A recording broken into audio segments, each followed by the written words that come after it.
6. Look at this now. Remember, any team with 5 wins after today will be in the playoffs. And look where New Orleans is. 3-4. They've beaten San Francisco and Chicago in the NFC, so they are very, very much alive. And, of course, the Redskins, they're not even alive. They're beating on the big guy's chest from Dallas. We're in the Superdome. I'm Tom Brookshire, along with Wayne Walker, and we'd like to really wish you a great, happy holiday season. Hope you had a great Christmas, and it's sort of fun being down here. Bourbon Street was a little quiet, wasn't it? We had a great Christmas. I want to thank you. You went out of your way to make it special and get presents for all of us on the crew. He's really no Scrooge at all. Well, sometimes I am, but all right, let's talk about it. What are the problems now? The Redskins come in with a defense that's great. They don't have to face Rodgers today, and it looks like the Snake Stabler will not play, too. Does that help Washington now? Well, in a way it does, Brooke. Yeah, but that's really the story here today is that Bum Phillips and New Orleans Saints will be without Ken Stabler and George Rodgers, their #1 running back. Guido Merkins, who was a wide receiver, played some quarterback in college, has not played much up here, will be the quarterback for them today. I would expect that Washington will blitz him a lot. They've been very successful blitzing in the past, especially last week against the New York Giants. George Rodgers, Wayne Wilson will probably move in. We could see 1 back in the backfield for New Orleans today. We could see 3 backs in the backfield. I think it all depends on their field position. And of course, the Skins have to worry about a little bit of a complacent attitude because you might have 12 people on stretchers if you don't go all out in this game, right? I don't think that'll happen with them. They're a young team, and they're hungry, and they're on a roll, and they just want to take this all the way as far as it can go for them. Joe Gibbs perhaps a little concerned about his offense, although he said he wasn't. They've only scored 3 touchdowns in the last 17 quarters, but they've been moving the ball, they've been controlling the ball, and they've played on bad fields. They've played in the rain and the mud and in the snow, and so I think they'll probably get it together today with Joe Washington in there a lot for John Riggins. Let's go to Brookie now and get it going. All right, Jeff Hayes is kicking off, and as you said, bah humbug. We're indoors, and it is gorgeous. Fumble down there. That's Wilson, Wayne Wilson. He falls on it about the 17-yard line, and he is one of the most dependable kickoff return men in all of football, and he darn near turned it over on the opening shot. The Redskins special teams have been fantastic. 4 years. And this little meeting took place. That's Christian Adolph Jurgensen, Sonny Jurgensen in the middle with Snake Stabler on the right, Bum Phillips talking on the left. 3 great football minds concentrating on this 60 minutes of football you're going to be able to sit back and see. Offensively now is Guido Merkins, the quarterback, and we'll set the rest of the lineup in just a moment. Ball's on the 17-yard line. Toss back to the left. That's number. That's Wayne Wilson carrying the ball, and boy, they've got some kind of a good-looking offense. There's Guido Merkins, the young man from Sam Houston State. The only touchdown pass this year was on a fake field goal. Wayne Wilson, who's had 100 yards rushing against Chicago when he replaced Rodgers. And of course, there's Guy Jean, a local boy playing here. The rest of them, LaFerry, Edelman, Hill, Oubre, Brock, and Hobie Brunner, a big tight end. Pretty good-looking offensive play. They picked up almost 5 on the first toss. Out of the eye. Merkins takes it all the way back. Boy, good-looking hole. First down, New Orleans. That's Wilson making a real good move inside. Here's the defensive club for Washington. Mendenhall, Dave Butts, Darrell Grant, Dexter Manley playing super, the pass rushing side, and they've really tightened it up. Milkoff and Olkowitz Malott, they're called the blue-collar linebackers, but they're good. Jarris White and rookie Vernon Dean at the corners, and Tony Peters, Mark Murphy. It's really a good secondary, and they're all playing for Richie Pettibone extremely well. First down, New Orleans. The numbers are not too impressive on Guido. Quick drop. He finds it this time. Vernon Dean makes the tackle. Jeff Groff makes the catch on that. He's the leading receiver coming in. Anticipating perhaps a blitz or something from Washington, and Merkins that time, just a 3-step drop, a quick pass, and get rid of the butterflies right away for him and get things underway. I really like Merkins, though, you know, and Bum Phillips, you know how he grows on you anyway. Bum says, this kid's been waiting all his life to get a chance to start a game. He's not coming in to pick up somebody else's problems. He's starting out 0-0. Second down 5. His first reception was for 5 yards. Straight drop back. Got some heat. The blitz is on. He's going deep, and Vernon Dean was making the coverage back deep. And it was for growth again, number 86. A lot of pressure. A lot of pressure that time. Dexter Manley from the left side of your screen will come back. Good penetration up front. Merkins stays in the pocket, though. Kept his concentration downfield and overthrew the pass a little bit. Good play by Vernon Dean, number 32 there. The first third down conversion for this Saints team. They picked up 1 first down. on 2 runs by Wilson. Guido Merkens going to do a little dash out to the side. He's a very good athlete. Now he's going to run for the first, or is he? It looks like he's going to be a little short of the first down sticks, but he gave it a shot. Rich Malott in on the tackle. You just saw one of the wrinkles that Bum Phillips and King Hill, the offensive coordinator, put in for Merkens. The rollout action. He's very nifty, a good scrambler, a good runner, and you'll see a lot of that from him today. Sprint out action and rollout. Staber will be in there helping, too. Young Merkens told us that when he doesn't have to ask for help, Staber doesn't give him in, but if he wants something, Kenny's there. There's Nelms, of course. Got a chance to be the all-time punt returning yardage leader for the Redskins. He needs 26 yards today. And Erxleben, the big man from Texas, is kicking. He's having a good year punting, averaging over 40 yards a shot. This is a good return bunch for Washington. You got to be careful. This is not a great hit, but it may be very, very effective. It bounces at the 32. It'll be at around the 30. Ooh, takes a Washington bounce and now a Redskin bounce. There's no score yet. 12:39 left. Charlie Brown, Art Monk, two of the great outside receivers. Jacoby Grimm, Hosnick, Mary, Joe Stark, and Don Warren is beginning to catch some football. The number 81 out in the flat. That's Art Monk with his first catch. Picks up about 7 yards. He's bigger than he looks. Dave Waymer was there. Defensively, the 34, that Wade Phillips, the coach's son, put in here, and they are good. Bruce Clark, Dylan Moore, the old veteran in there, and young Jimmy Wilkes at the right end. Clark, of course, is the Penn State All-American by way of Canada. Ricky Jackson, Kovacs, Winston, and Nairn, obtained from the Broncos. They're good there. Dave Waymer, Johnny Poe, Russell Gary, the Nebraska youngster, and Frankie Waddle. It's a pretty good defensive club. Outside handoff to Riggins. Riggins gets out over the 45, covering up that ball very well. He's had a couple of fumbles in the last 3 or 4 weeks, and that's not like him. Wilkes was there to make the tackle.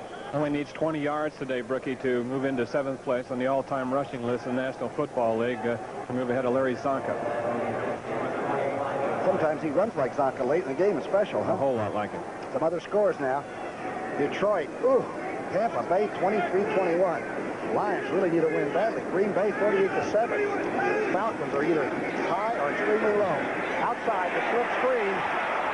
Number 88 has it. Ricky Walker, and good defense that time. I believe he might have lost 1.5 yards. Ricky Jackson. Ricky Jackson was on the blitz from the left side over here. He put some pressure on immediately, but it was a setup for a quick screen. A number 55, Rob Nairn, the right linebacker, was right on top of that play over in the flat. Usually when you blitz like that, you're going to be in single coverage, and the first guy out is yours if you're an outside linebacker. A couple of other scores. San Francisco wanging Kansas City 26-13. They're not out of it yet, the 49ers, defending champions. And Pittsburgh beating New England 37-14, the final score. It's been a funny year, exciting. Here's the blitz. Theismann's going long and gets the blitz. Open receivers, Charlie Brown. He's going to score, and they're probably going to call interference on number 25 anyway. That's Johnny Poe. Charlie Brown. You talk about downtown Charlie Brown. He's done that every game this year. I believe that's his 6th touchdown, Brookie. He scored touchdowns, I think, the first 5 games. He's been a long ball threat for them all year long, and you saw why right there. That's his 7th touchdown of the season. This is right on the money right here, too. Not a chance for Poe, the defensive back, because he was beaten by about a step, and the ball was right there. The amazing thing about Charlie Brown, Mike Burks, our producer, was talking about, that every game you expect him to flatten out like a first-year guy should, and he keeps catching 6 balls or 7 balls or a touchdown. It was a 57-yard touchdown bomb. And now Mosley, who has no problems with field goals, but once in a while misses an extra point. This time is perfect. Wow. The New Orleans team came with a blitz, trying to put heat on Mr. Theismann, and suddenly it's 7-0. Washington on 7 touchdowns leads people like Chandler, Walker, and Stallworth. He's from South Carolina State. As Coach Joe Gibbs says, that he runs about 4.5, but looks 4.8 because he's a glider, and he gets up on top of the defensive backs before they realize it. Here's the kickoff now. Wayne Wilson and Andre Thompson waiting for Jeff Hayes' kickoff. His kicking off has been superb and really helped Mosley. It's going to be touchdown by Wilson. 20-yard line start on the touchback. And the Saints and the crowd included are a little stunned because this is a good defensive club that Wade Phillips has put together here. And Theismann just simply set up too quick and beat it with a good throw. 4 plays, 67 yards. And the blitz was on, so Theismann probably had that one in the air about 50-something yards on a 3 or 3.5 step drop. Well, that's a heck of an athlete. First down from the 20. Guido Merkins. If you haven't heard a lot about him, stick around. You might become part of his fan club. He's a good kid. Inside drive now to Wilson, who's tumbled and gets out over to about the 22-yard line. Mel Kaufman making the tackle. He's gotten in there, and Monty Coleman just can't beat him out now and get the job back. And is ready to play, too, over on the left side. But number 55, Kaufman, a guy they call a gamer, he's coming out right now in a pass situation, has performed extremely well on the left side since the injury. Boy, recognition of the different defenses that they put in, the nickels and all, that Richie Pettibone has, is the big problem for a young quarterback. Second down and call it 8. Merkins out looking for the screen. Quickly, Wilson beat tackle, gets away. Oh, what a move by Wilson to get back to the 19-yard line. He and Dexter Manley mix it up a little bit. Well, it was a good play originally that time by Rich Malott, the linebacker over there. He was right in the middle of the screen, kind of fouled it up, and then a good hustle from the inside. Darrell Grant, number 77, who has been starting for 3 weeks in place of the injured Kerry Brooks, hustled out and made the stop. You watch those linebackers closely, don't you, my friend? Of course, you only were on 55 for 15 years, right? Here's Merkins going outside. The toughest throw for a young quarterback is the deep sideline. He completed to Lindsey Scott, but short of the first. Pretty good throw, though. Well, if there's any question about his arm, that one answers it right there. To the deep sideline and threw it well. Well, Lindsey Scott's a rookie. He might have run his pattern a little too short, huh? Exactly. You should get down past that yard marker. We all know that. Erxleben is in for his second punt. Nelms is back.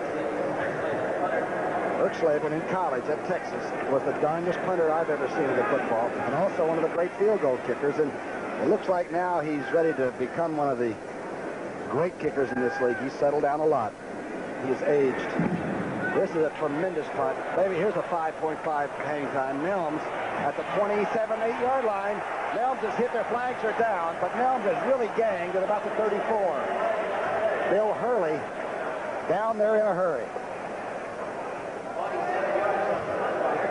I think we'll get an illegal block that time on Washington. Andre Thompson, number 89, was the initial player downfield for New Orleans, and he was hitting the back. The hang time, the crowd obviously tells you it is against the Skins. The hang time was 4.48, and that was a 47-yard kick. And I'll tell you, the Saints came down with blood in their eye, covered. The officials for today's game, by the way, that's Chuck Heberling you see there, number 46. He's the ref. Let's hear him. Illegal block above the waist, number 38 on the receiving team. First down. The Redskins have a first down. 9:40 left in the first period. Wally Brown against the blitz. A great play. And now after a penalty for an illegal block, the Redskins will start with the ball on the 19-yard line, call it. And as we've said before, the Saints have lost 3 in a row, but it's only because they didn't score points. They played defense with anybody. Here's the reverse. Art Monk on the reverse. Nowhere to go, and he's hit hard at the 20. As 3 people converge there, including number 75, Bruce Clark. Bruce Clark, number 75, number 1 draft choice a couple years ago. The Green Bay Packers played in Canada. Watch him fight out. A good spin block right there. A good move. You know, that's a quick reaction right there that you don't teach. And look at his feet getting out in the flat, and he made a good hit. They said he went to Canada and just tore it up there. But Joe Paterno thinks he might have been the greatest natural football player he ever had. He said it was the best pass rusher he's ever had at Penn State. Big play by the defensive end. It's second down now. Call it 8. Here's the reverse handoff to Joe Washington. Washington's going to lose yardage back to the 16-yard line.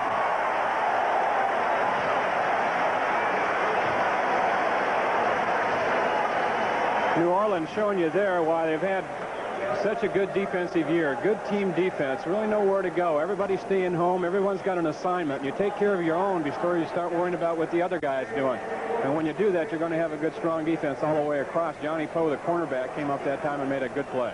And just remember that the first guy to get 100 yards rushing against Bum Phillips' New Orleans team was Dorsett last week, and he got it on the last play of the game. Nobody else has ever been able to run for 100 against him in 23 games. Third down. We call it 13. Theismann. Oh. Art Monk thought he was roughed up, but there are no yellow flags on the field. No yellow No flags on the field. A good defensive series for the Saints. Well, the tight end, Don Warren, was knocked down that time as he left the line of scrimmage. Theismann wanted to go there, but didn't have a receiver. We'll take a look at it now. Warren in motion. Now, he's out of your screen at the left right here. Theismann's looking there. Watch when the ball goes over. You'll see Warren, number 85, down on the ground. He was up in the corner. And so the Saints are banging people in that defense, the secondary area. Hayes has a pretty low average, but they only run back an average of 4 yards a shot against the Skins. This guy's a good run, effective punter. Gross is back. Oh, this is another great punt. This one by Hayes. Gross, clear back at the 32. Gross being chased. Oh, some kind of coverage. No return as Greg Williams pulls him down from behind. It's going to heat up. 7:58 indoors at the Superdome. 53-yard punt from the line of scrimmage. And great coverage by that team. Don't think you don't get into playoffs with special team play. And both of these teams are good at it. The continuing story of Guido Merkins. This little boy is called Guido Merkins III. And we're going to watch him today. He might end up being your star. 1st and 10. Long count. Drive by the tailback. That's Jimmy Rogers. 5 yards, not offensive line. That time opened the defense up. First down is going to be such a crucial and critical down for New Orleans today. They'll want to keep Merkins out of the sure passing situations. They'll want to have it 2nd and about 4 and 5 as much as they can. So Washington just can't tee off and change their defenses and blitz and confuse number 19 because he hasn't been around that long and he will get confused. Good point. Picked up 5 on the first down. Here's Jimmy Rogers, another one of those Oklahoma running backs you keep seeing pop up in Pro Bowl, almost to the 40. Mel Coffin making another tackle. And this offensive line, you talk about a bunch of studdish people. The little one, I think, is Hill at the center spot. The veteran weighs about 260. No huddle. They're trying to catch the Redskins in the team change on the nickel, huh? 3rd and call it a short 4. Not for the first down. Not for the first down. Good defensive play. Dijon making the run there. Dexter Manley, I believe, helped make that tackle. There's Hokie, a local boy from LSU that shouldn't have made the team, but they said he just played so darn well at 212 or 13 pounds, they had to let him play. Injured reserve last year. He was their number 10 draft choice, and it was hurt all year. They kept him around, and this year when they play him in preseason, he didn't do anything but good things. Right now, Erksleben is in to kick on 4th and a foot. You're only trailing 7-0. Remember, this is a playoff spot for the Saints if they control today and win it. Erksleben taking a while, got a long time. This is a lower kick. This can be run back. That's Nelms. Nelms at the 11. Look out, Nelms. Nelms now hemmed up the 22 and dropped. Good tackle by Jimmy Rogers, the running back. These teams look like they're fired up. A 48-yard punt, a darn sharp return, and suddenly the teams have stalled out and they're kicking the blazes out of that ball. Years and a great NFL player was talking to his behemoths. They've got a good theory on their offensive line. In fact, they're a total ball club. They keep everyone involved. They'll play 3 tackles during this ball game, 3 guards during the ball game. So they always have somebody ready in case there's an injury. Plus, it keeps everyone alert and ready to play. Good point. Motion man is Warren. Handoff. Big John Riggins storms out for about 2 is all, though. And then he's stopped very abruptly. Riggins seems to like games where he can get into the 4th period and get sweaty and get a saddle on his back. He's just had an amazing year and truly an amazing career. It just gets stronger and stronger. We've said it every game we've televised this year, the Skins. He gets stronger as the game goes on. We've got some great graphics to show you how strong he does get. That's those Giants, huh? Last week. 2nd down and call it 8 yards. Theismann is 2 of 8, but he's got the big bomb. Now Theismann being rushed. Hit from behind on a real good pass rush and almost intercepted. I believe it was 55. Nairn, Rob Nairn came to the outside, the Oregon State one, and almost picked it right off number 7's arm. Looks like it was just a single-man blitz. Nairn from the outside, the right, kept working, kept hustling, and just reached an arm around and hit Theismann as he released.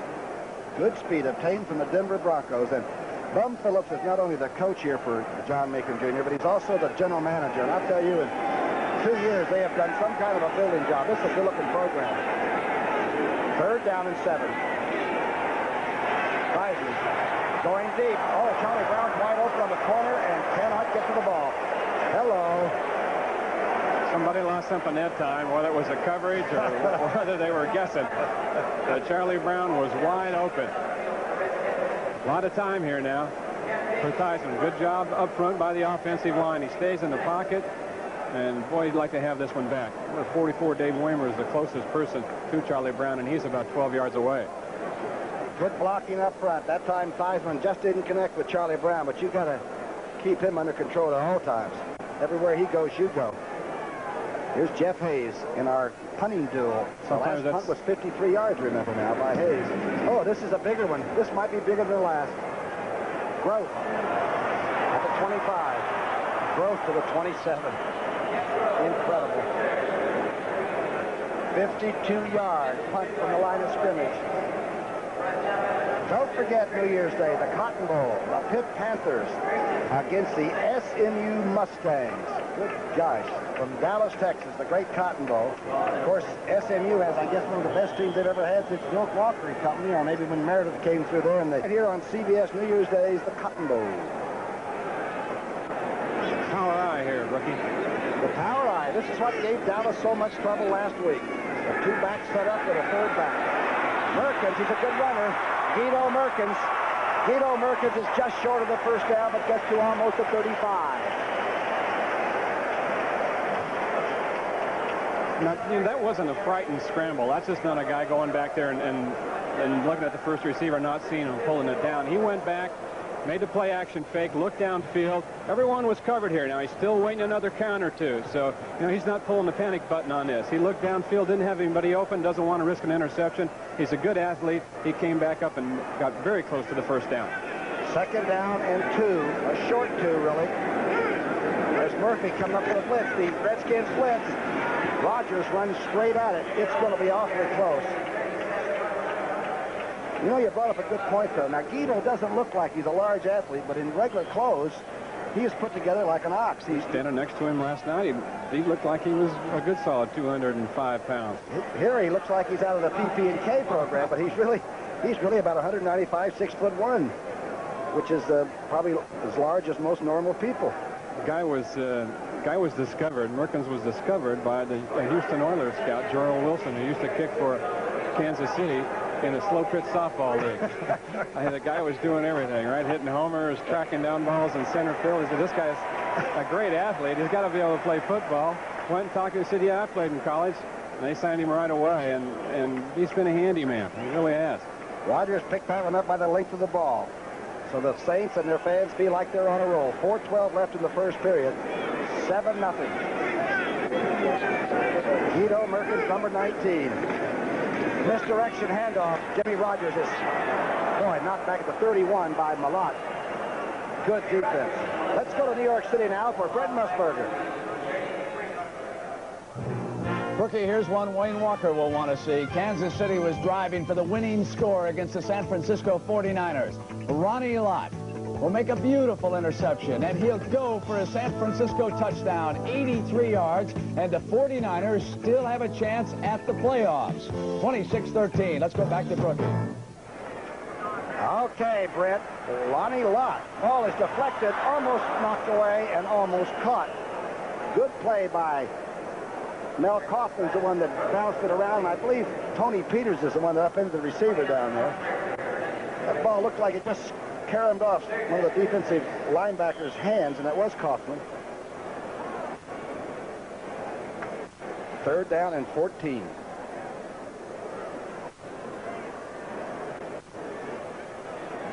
Guido Merkins. Boy, what a big start. Your team right on the verge of its first playoff game ever. Talk about your pressure. Oh, he's being chased. He's sprinting out. He gets away from one man. Now he's in trouble. Throws back and catches Growth. Growth is going to be short of the first down, but he's out to the 46-yard line. 44-yard line, pardon me. Pretty good scramble by the quarterback and a darn good catch.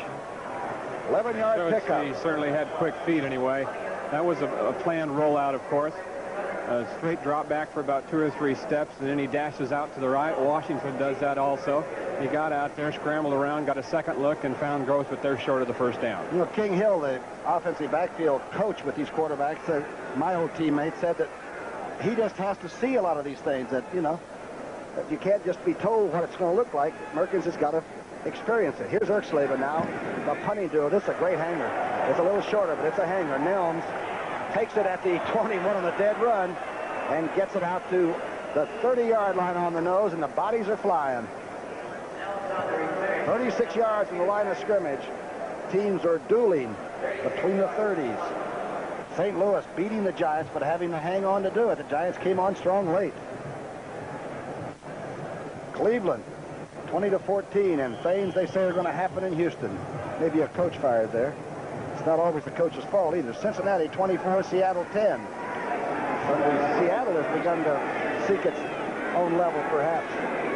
First and 10 now. Joe Theismann. One remaining back is Joe Washington. The hitch pattern to Charlie Brown. Charlie Brown, look out, he's loose. Gets almost to midfield. Charlie Brown just stared down Johnny Poe and then won the battle.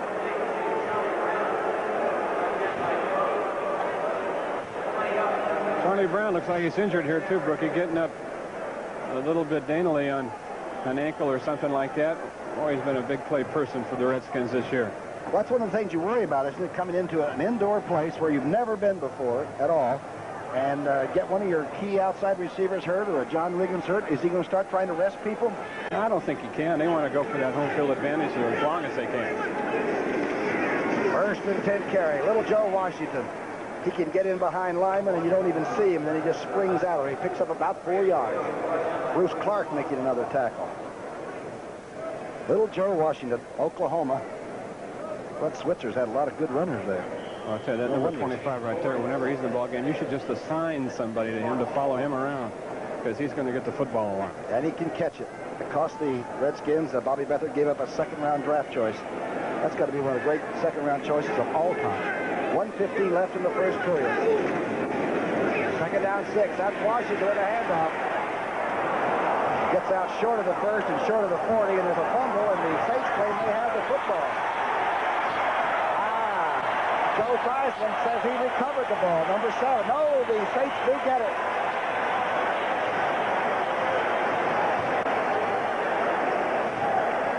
Here it is again. Washington will take the handoff. Watch number 74, Derlin Moore. He almost made a play behind the scrimmage right here, but a good cutback by Washington inside. Moore fouled him up a little bit, and then an arm came in there and jarred that ball loose. That's only the 6th fumble the Redskins have lost all year, and it was close then. He looked like he wasn't quite down, though. I think it was a good call. Reggie Lewis, number 98, was the guy that stripped the ball out of there. First and 10 on the 42. Guido Merkins back at the controls. Handoff to Wilson to the 43-yard line. They come from that tailback spot. Of course, we all know that Rodgers, the big man at 228 pounds, he gets that deep tailback spot from 8 or 9 yards back there. He gets a run. He's as big as the linemen, some of them that are tackling. The tailback is at least 7 yards back behind the center on Bum Phillips' setup here, and comes to the line with his shoulders square, straight ahead blocking by the line a lot, and he just picks his hole. Charlie Brown has an injured ankle. It says he can return. We don't know if he will or not. Guido Merkins flagging, going deep and overthrowing, and it looks like Gross might have changed his pattern. At least the quarterback thought so. You know, number 19's really, you know, he told us last night that he wasn't nervous, but he's got to be excited. He really does. Making his first start here, and he's going to be just a little bit jumpy and perhaps a little bit strong right now, because he's got some adrenaline going through that system right now. He'll handle it well here, except for the throw. Good job up front for him. He pump fakes right there, and then just throws it long. Like you said, it may have been a broken pattern, but needs to have passed everyone. Well, they picked up that inside linebacker blitz in pretty good shape. 3rd down and 9. Tough one to pick up. Stays in there. Merkins tries for Duckett, and they're going to call interference on the 41. Jarris White.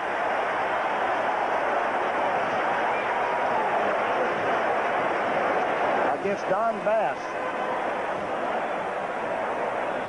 They're going to call that he made contact. Defense number 45, first down. It's hard to play defense these days.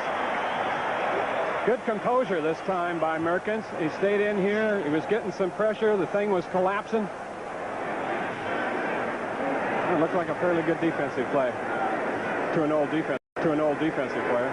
The offensive guys would say it's sure. It's sure back to Wilson. Wilson makes the corner. Inside the 40 to the 36-yard line. Clock is still running with 7 seconds left in the first period. This may be the last play of the first quarter, but the crowd's going to tell you they like this drive. Vernon Dean made the tackle. The crowd will tell you they're hot. And the Saints are maybe heading for the playoffs. My God. Down here at the Superdome, they're Saints. Boy, under Bum Phillips.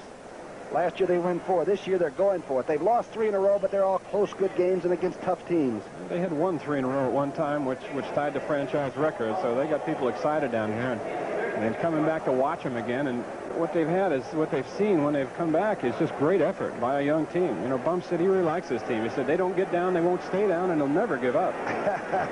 Well, Guido Merkins can't because Bobby Scott, who hasn't played football in a year, is his only backup. Stabler cannot play. Here's Rogers ripping inside that 30-yard line. He doesn't get to the 30. That's Mark Murphy making the tackle. Boy, he looks quick.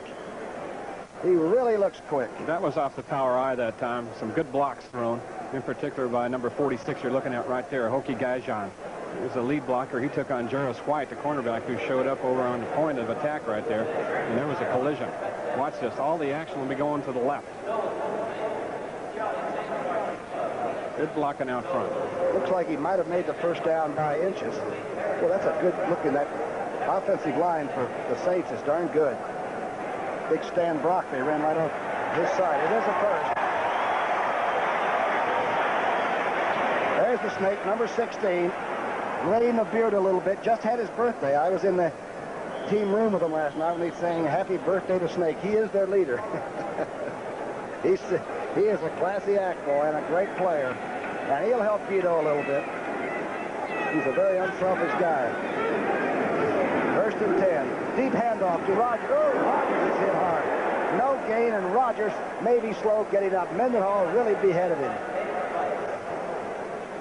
Oh, Manley came down, too, from defensive end spot on the outside right. That was a great hit. Let's take a look and see who got it.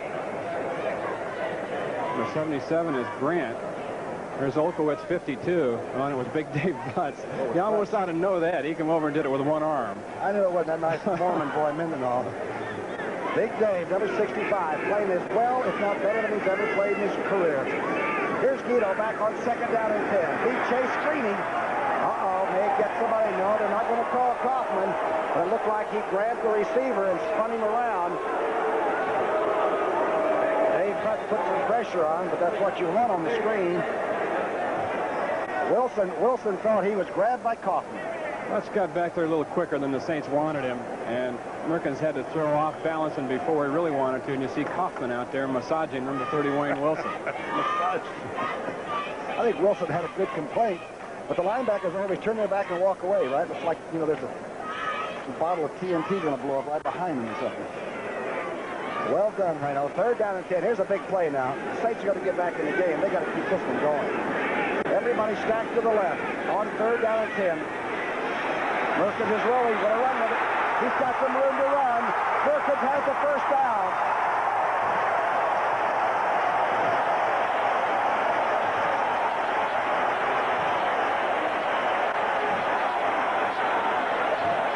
We've said so many times that's just so demoralizing. It just kills the defense, and that's the thing you really worry about when you're playing a guy like Merkins with great athletic ability.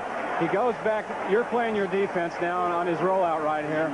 You've got your defense played as well as you're going to play it. You're downfield. You've got everyone covered. He can't find anybody to throw to, and he comes out of there on a broken play and not only picks up the first down, but gets it down in there deep. They're at the 13-yard line now. A 19-yard scramble by Guido Merkins, and you're right, he's not afraid and he likes it. His first big start. Well, it makes you think on defense, what do we have to do? We played the defense as good as we can play it, and they still got a first down. At Houston for Bum. Phil Bum is the fellow in that real good-looking dress shirt to the left there. That's the way he dresses. He just relaxes like he always is. He's letting his offensive people talk. There's Stabler helping Merkins. No, that isn't Snake. Scott. That's Bobby Scott there. Scott over there.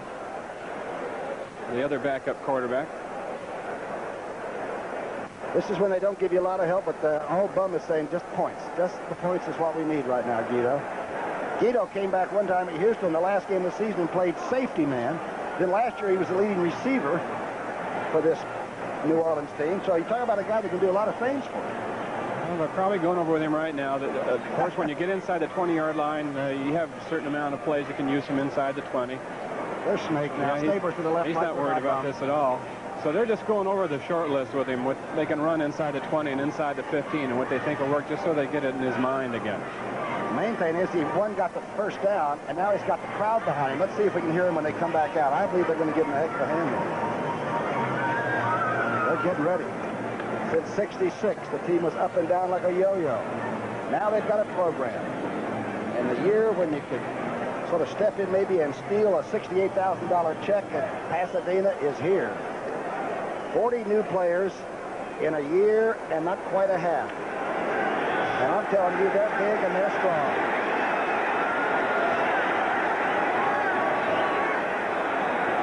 First and 10 on the 13. Oh, the toss. Back to the weak side. That's Wilson. Wilson spins and gets inside the 10. Mendenhall made the tackle. What a move.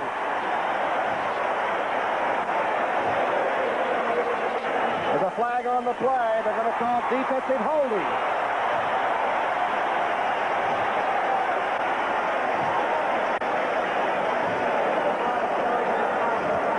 It'll be first and goal when they get through. It's an automatic first down.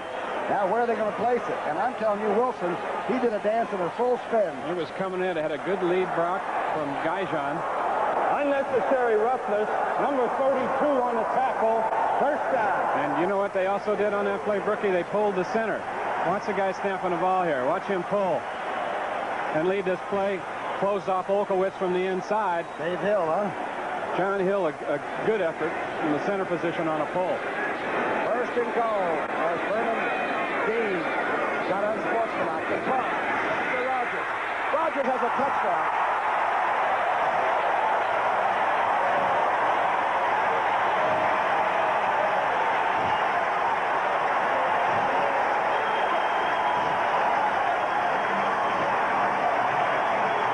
Look at Baum. He checks the time on his clock. But that's the second touchdown, and the big block was by Wayne Wilson, who had moved to fullback. Jimmy Rogers gets the score behind, if you've ever watched USC play, that's just student body right, that play. Toss it out there with a bunch of people in front. A 58-yard drive in 9 plays. A big one, the hustling Guido Merkins' first down run on 3rd and long, and then the touchdown by Rogers. There's Anderson's kick. 3 yards, keeps his legs driving. Neither one are playing. There's the drive. And now you're looking at the young man from Denmark that went to Michigan State by accident. Morton Anderson is kicking off, and he's got a leg, they said, like a slingshot. Oh, a little chippy trying for the onside. Taking it at the 30-yard line by number 58. Stuart Anderson, let's see if he came up with it. Got a little action now. Flags are down. A lot of players are out in the middle of that field. A little bit of a cute half-wedge shot. Well, you're right on your call. That is one of the ways to kick an onside kick. Penalty against the Redskins. You want to chip it up over that first line and then put your speed guys over on the right side and have them catch it after it goes 10. He hit it a little harder than he wanted to. The kickers are devious people anyway. You can't trust them. The mark off by Mr. Herberling. Illegal block above the waist. Number 39 on the return. First down.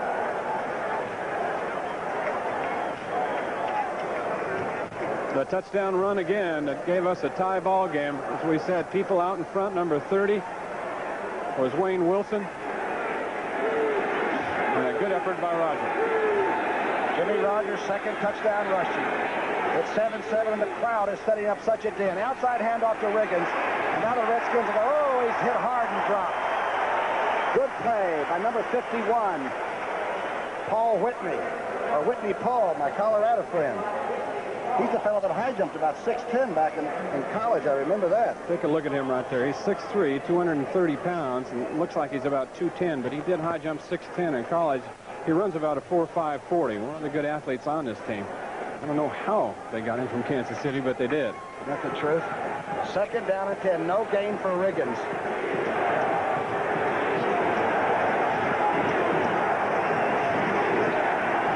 That's Monk in motion. Theismann back. Oh, the pocket's there, but he has trouble going for Charlie Brown. There's no flag. And Johnny Poe wins this duel.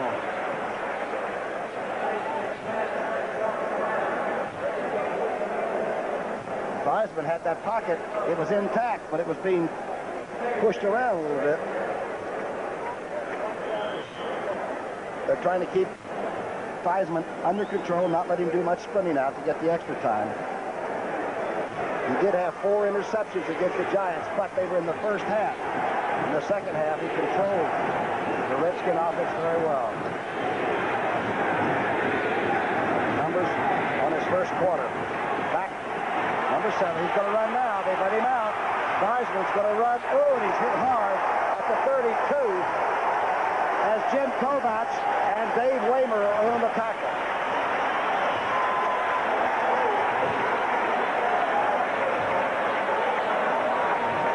Now, usually you'll see the quarterback hook slide down in this situation, but Joe knew that it was 4th down coming up, and he had to get the first down, perhaps at any cost. Tells you what they think about this ball game.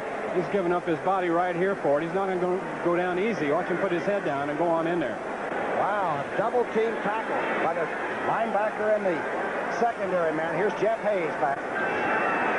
Kicking from the 20-yard. It's a tremendous punt. It is a tremendous punt. That's Jeff Gross letting it go. Uh-oh. Redskins are going to let that one roll to the 7-yard line. What a punt.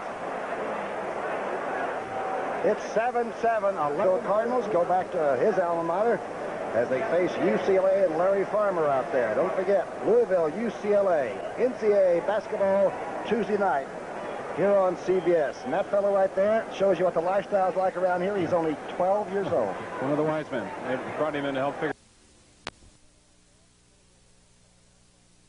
Uh-oh, people jump.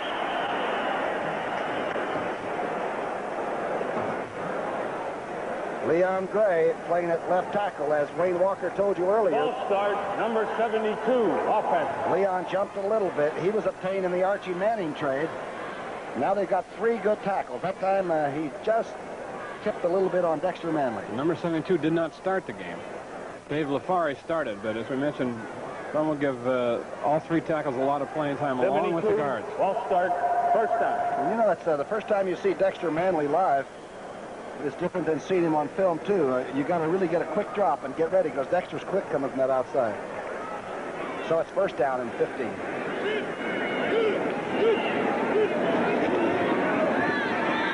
All right, Redskins now getting a little bit nasty. It's like, okay, so it's that kind of a day you want, huh, New Orleans? Okowitz making the tackle on Wilson. Maybe picked up the line of scrimmage. A couple of bruises. Rushing defense. They're giving up 112 yards a game, and sometimes those stats don't mean much. The team plays better than that when they have to. They've been very, very stingy. Second down and 15. Guido throwing from the end zone. Wilkins being hit. Can he fumble the ball down? There's a pile at the 2. Darrell Grant, number 77, made it tough, and somebody grabbed the quarterback's arm from behind. He was lucky to get out of there alive. And barely did. Grant's done some job filling in for Perry Brooks. Laverne Torgerson was telling us that he plays the run better and he plays the pass, and they thought it was going to be the other way around. It did. There's the defensive coordinator on the right is Richie Pettibone, the former safety for the Bears and the Rams. He was some player, too. Here's Guido now throwing on a rollout left from the end zone. Oh, my goodness. He's being chased around the end zone by Dexter Manley, and he gets out and is dropped on the 4-yard line as Guido had to run for his life. He's turning a 1-yard gain into a thrill trip, isn't he? He's not too happy, but the crowd that time inhaled and didn't exhale till he safely got out of that blue end zone. Now, what do you do when you're a defensive lineman and the quarterback's running around back there? Well, if you're Darrell Grant, you keep hustling. One of the things that he's been doing so well is hustling. He's down there on the cut. There comes Greedo, meantime, around the bend over here and picks up a yard and gets out of trouble. 4th down. That big Brad Edelman is some left guard, the kid from Missouri, huh? Here's Nelms back standing right at almost at midfield. And Erxleben, of course, is deep in the end zone. Here's the punt by Erxleben. It is a pretty good kick, but it's twisty now at the 45 Nelms. Nelms, ooh, inside. Now he's being pulled out at the 38-yard line by Peterzak. Jim Peterzak making the tackle, as special teams are extraordinary today. 9-12 action as Theismann picked up the tempo, going deep on a 2-step drop, overthrows Charlie Brown at the 19-yard line, covered by Johnny Poe. And it looked like that time Theismann and the company were trying to take advantage of perhaps the wrong personnel being in for the Saints. It was a hurry-up job. That's Joe Washington, number 25 in there. And of course, Gibbs is in the yellow shirt, right in the middle as they signal on both sides. There's one live one and one that's not the dummy, but that signal doesn't mean anything. Gibbs is some coach. 2nd year. They've won 14 of 18 since the last part of this last season and the first part of this one. Art Monk in motion. Drive to Joe Washington. Nowhere to go. Great defensive play by number 75, Bruce Clark.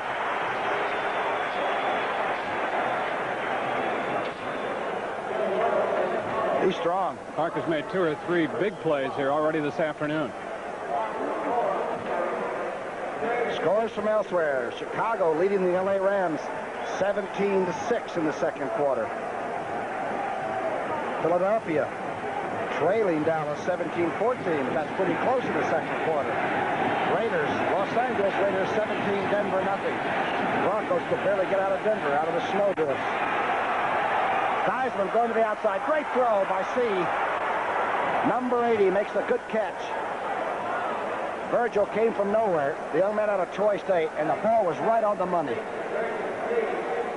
Had 2 receivers out at the same side. Now what helped this pattern right here is Joe Washington comes out shallow.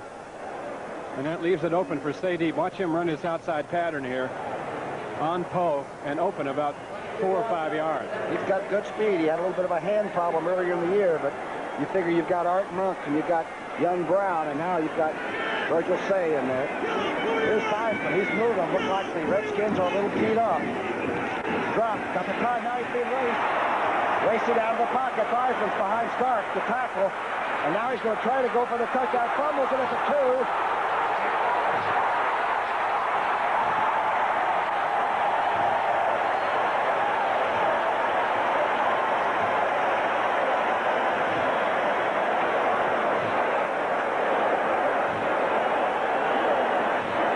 People will tell you.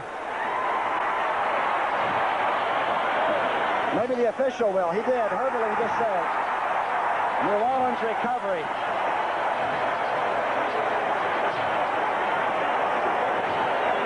Russell Gary made the recovery of Joe Theismann's fumble, and the 2nd one for the Skins today. Well, this looked good for Theismann for a while. He made a good move getting away right there from Ricky Jackson. Moved outside. He had Don Warren and another blocker in front of him, and looked perhaps Stark right there. If he'd stayed outside, he could have gotten in. But you see what happened and the result. They're teams of destiny, and I really believe so. I believe that a team can get on a roll, and I've watched this bunch together last night, sort of having Santa Claus come in. A gal came in and laughed and gave them presents, and they're a very much together bunch. I'm talking about the New Orleans Saints, and under this man, they might have the magic right now, and this is a heck of a good year to have it, because you can steal it all. Merkins back in the end zone, just overthrowing. Let's see who it was. That's Andre Thompson, the former Green Bay Packer. Looked like he might have had a step or 2. Merkins doing the safe thing, though. He's throwing it out there where it's not going to be intercepted. If this guy's not open and doesn't get it, no one else is.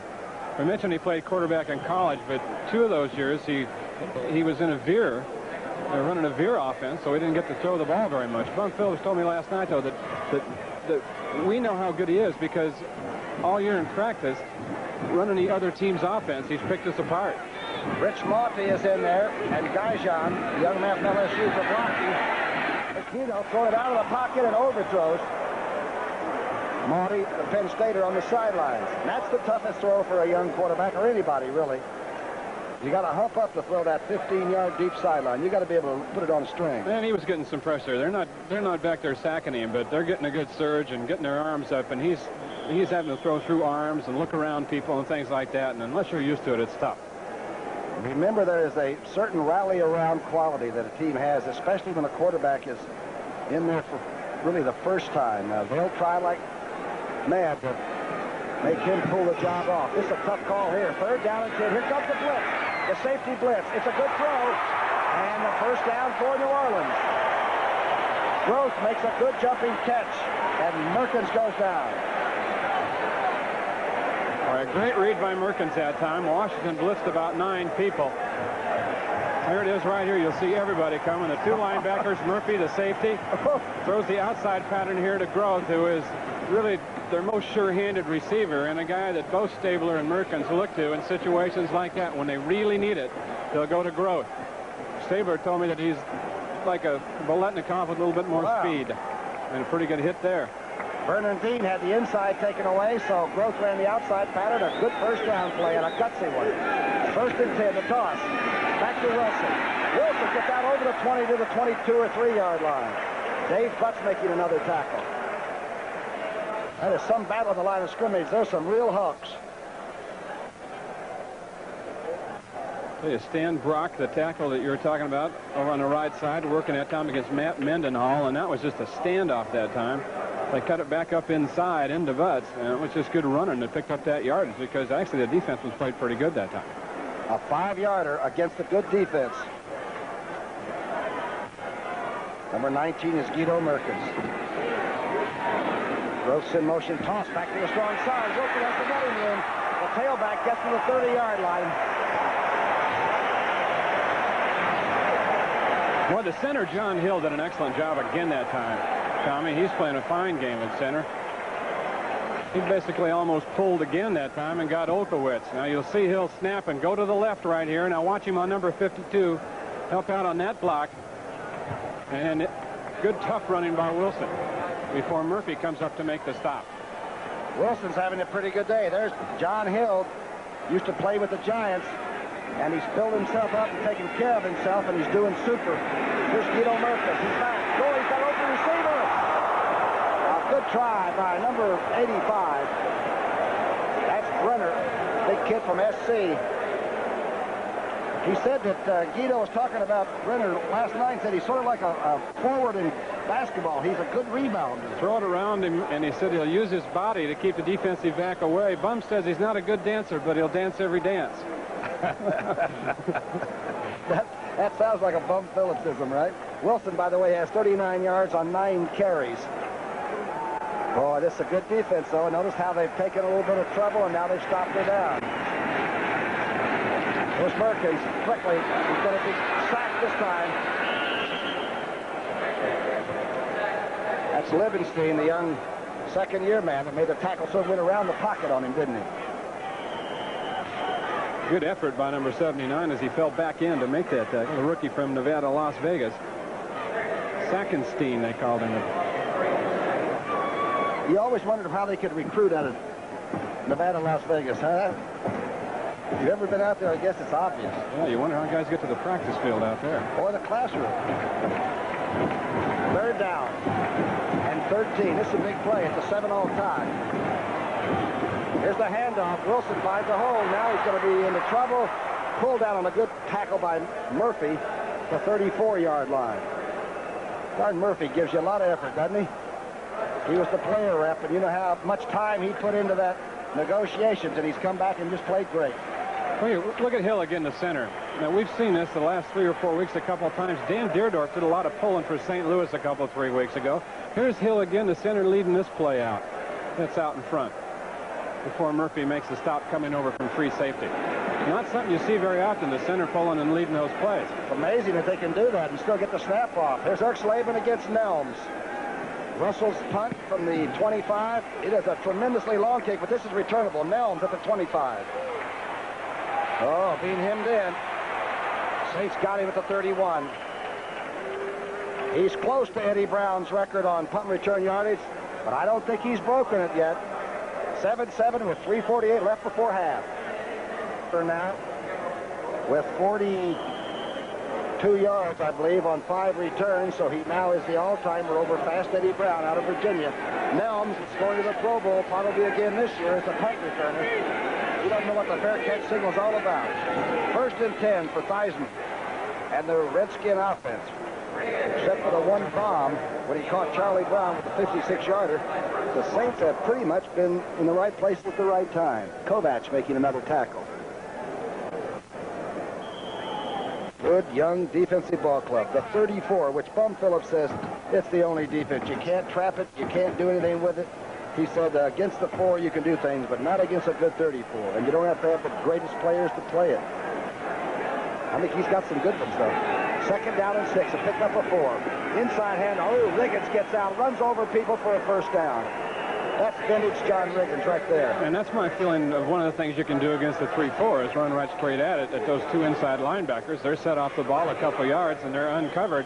You get your guards out on them right away. If you can handle the nose tackle with the center and then also throw a lead back up in there, you've got something going. Now, that time, the nose tackle went around the block, and a big, strong guy like Riggins, he just broke the arm tackle and picked up yardage. So if there is a weak spot in the 3-4, it's right straight up the middle. And the Redskins caught it. Here's Theismann going quick against the blitz. Oh! He may be out of bounds. Charlie Brown may have been out of bounds. He jumped over Johnny Paul, but I believe he's an illegal receiver. But whether they call him back or not, that's some kind of a gymnast. What a catch. 58-yarder. Poe is arguing now. Theismann says it's good. Oh, what a sensational effort. Number 25, refused, touchdown. They called Poe, the cornerback, for pass interference on it, on Charlie Brown. Now watch this. Remember 2 weeks ago when we were talking to Charlie Brown in St. Louis, and he told us that one of the guys that made him a better football player was David Thompson, the basketball player. Watching him, and he's out of bounds. Way out of bounds. He's out of bounds. He's an illegal receiver. And if I was Johnny Poe, I'd go out and sit on the midfield stripe and not leave until they check it. He told us he had a 36-inch vertical jump. Talk about Charlie Brown, but I'll tell you, they better get the replay. Defensive backs of America, arise.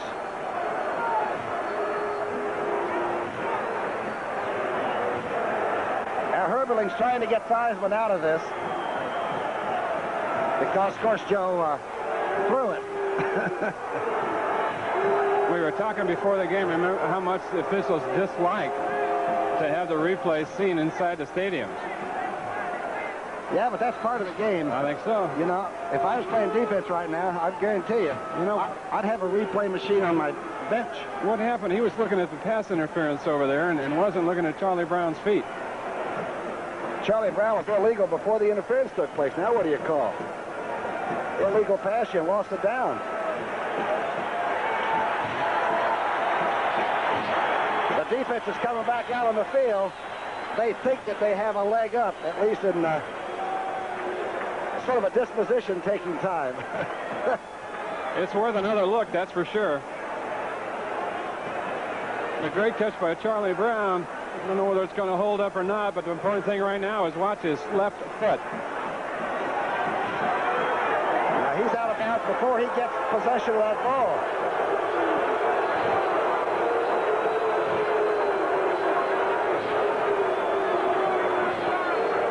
I rest my case. It's their job to figure out what it is. That's what they're doing.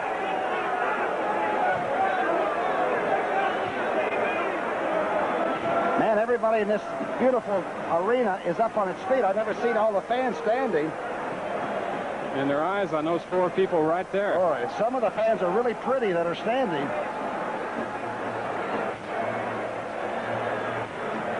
Number 58 with his back to us there, that's Bill Quimby. There's Bum Phillips, who's had some bad calls in his time against him.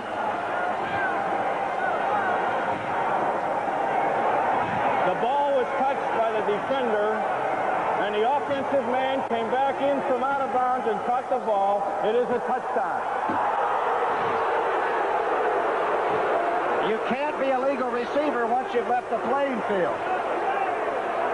Otherwise you could come off the bench. That's what I always thought. Here we go. He's out of bounds this first. Out of bounds with that left foot back in.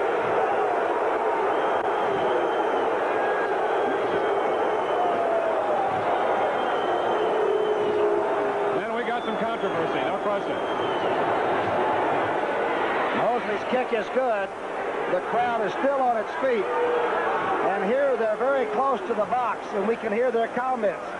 I hope you can. Alibi. That's the one thing all the years in Houston and all, but he said, I have had some of the worst flags dropped on my club when we were in playoff position, and this is one of them right now. And he is just saying, if he's out of bounds, is he an illegal receiver or not? It makes no difference about the defensive back knocking the ball back in. You know he's turning right now, and I really admire his composure. Yep.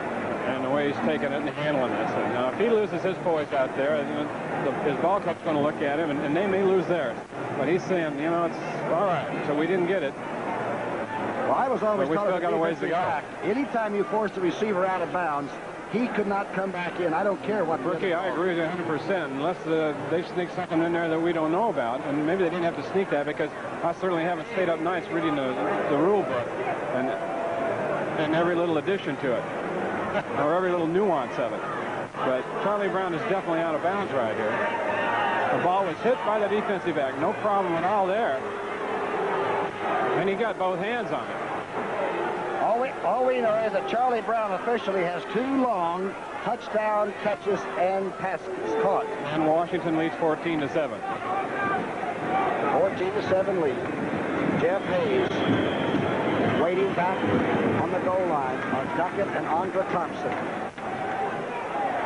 That's Duckett at the 15 to the 25-yard line. Good return. Now, the best way to settle down the crowd is to be successful with this offensive series. 25-yard kickoff return by Duckett. What a tough call. What a tough call. I don't care which side of the line of scrimmage you're on. That is tough one. You take them when they give them to you, but it's tough. Well, that's one I'm definitely going to have explained to me.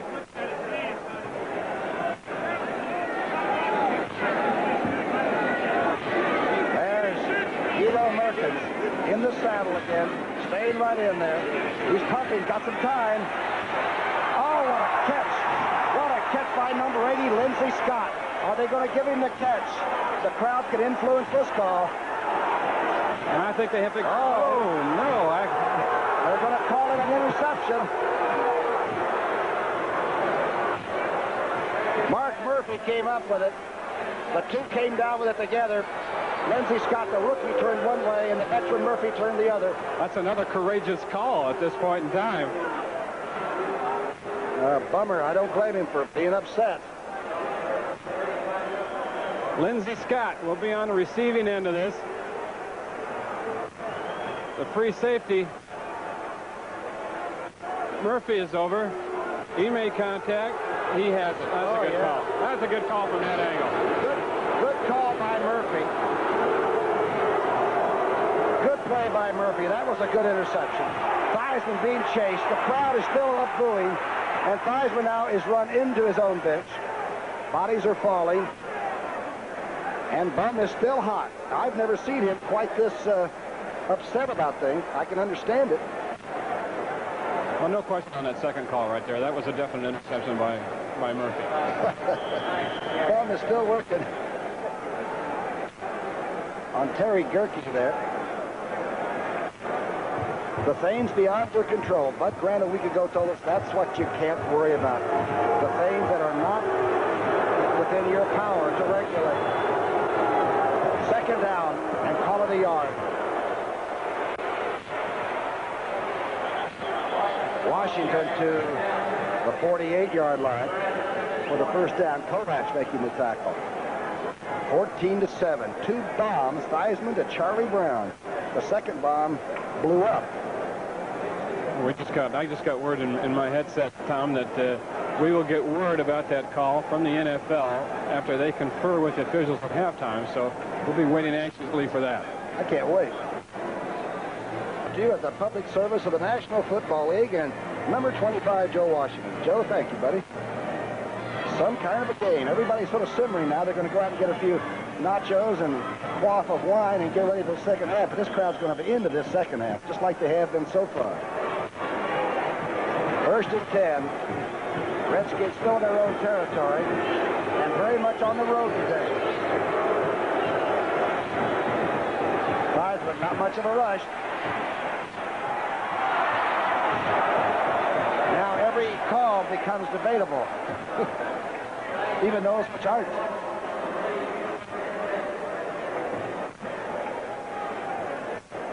The Jets really hammering the Vikings, 21-0. Vikings have lost Ahmad Rashad and some people. We thought they'd play better than that. Chicago now leading the Rams 20-13. That's not yet at halftime. The Rams have a lot of good people out there thinking all going to go to the right ballpark on the right day. Philadelphia and Dallas. Knotted at 14 all.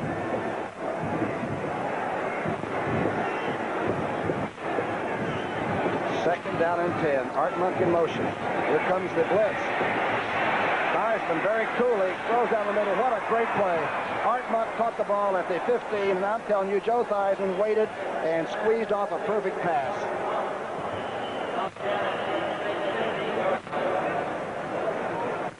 He was in bounds on that one. That was a great throw by number 7 and a good pattern by Monk. He was in motion across the formation. He's in motion right there. You see him go out of the picture to the right. Now Theismann needs some time and gets it from the offensive line. Pump fakes once, and that's Monk again downfield running a deep post pattern, and the ball is right on the money.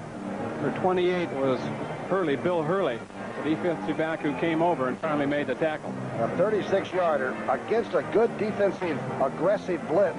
And pretty well covered. He just went over the lower backs and just in front of that safety man. Monk is having a great year, as is number 7, Joe Theismann.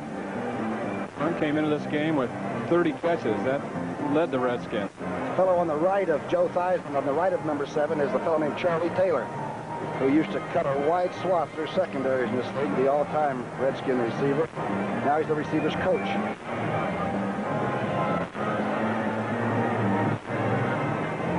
Don't forget, coming up at halftime from the studio back in New York, where it's 70 degrees outside, we're told, there, Brent and Irv will have all the scores and the highlights of this really dizzy weekend on this next to the last game of the regular season, but before we get into what they call the Super Bowl tournament. Brent and Irv at halftime.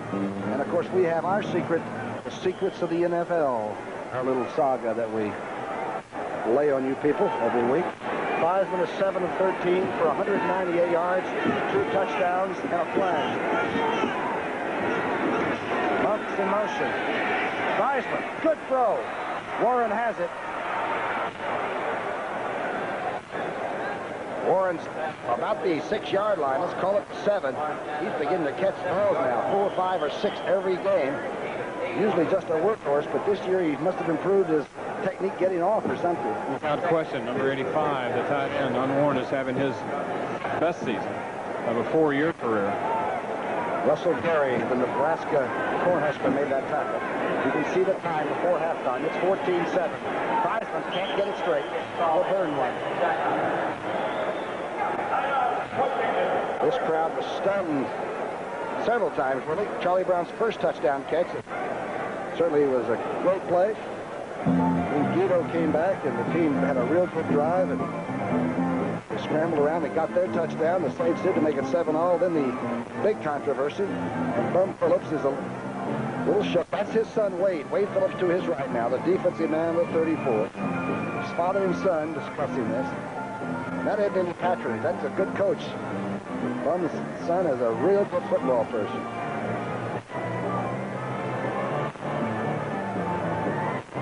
And so is Joe Gibbs.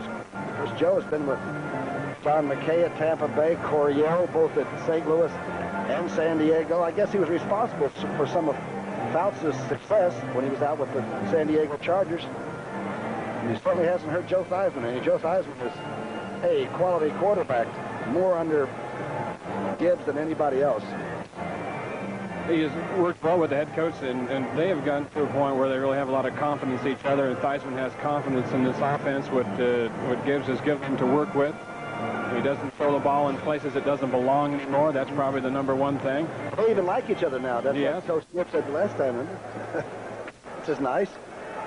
I've been on a lot of teams where nobody liked the quarterback except on Sunday. He's a good one, #7 is. He's going to call another timeout. The Saints are doing something over there. Either they're yelling something or just shifting around and not giving them the same front. Now Theismann's being called back. Get over here and let's get the play on.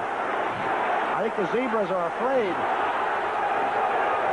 The Skins are out of timeouts, according to our report here. Heberly has got to keep control of the game because the crowd, as we said, they're going to become too important a part of it if he doesn't.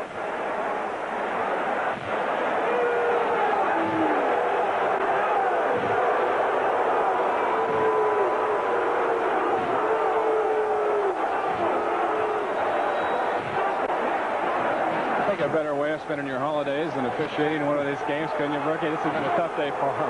Day after Christmas, can you believe this?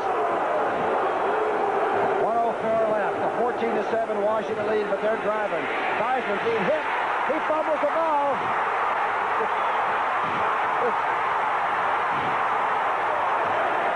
I believe Washington will have the football. The Saints never did get control.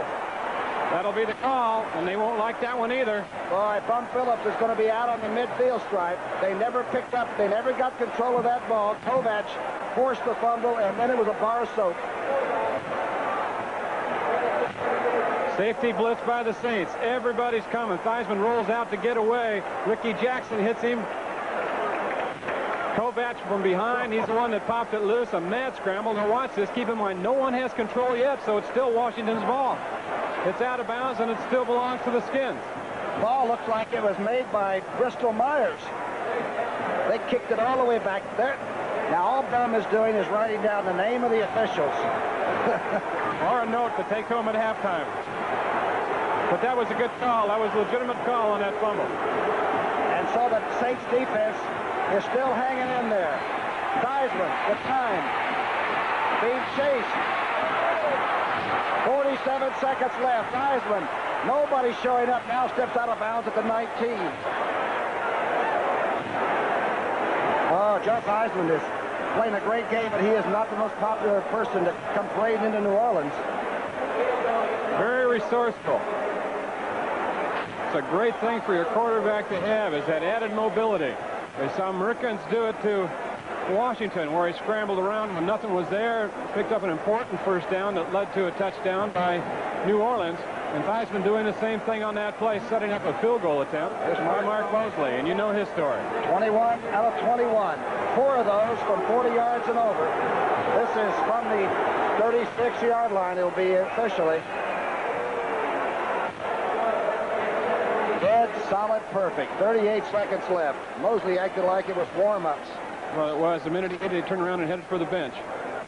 What a controversial but exciting second quarter. And please don't misinterpret what we're saying. This game is a game of inches. It's a game of miscalculations and good anticipations. And what the heck if we can't enjoy it?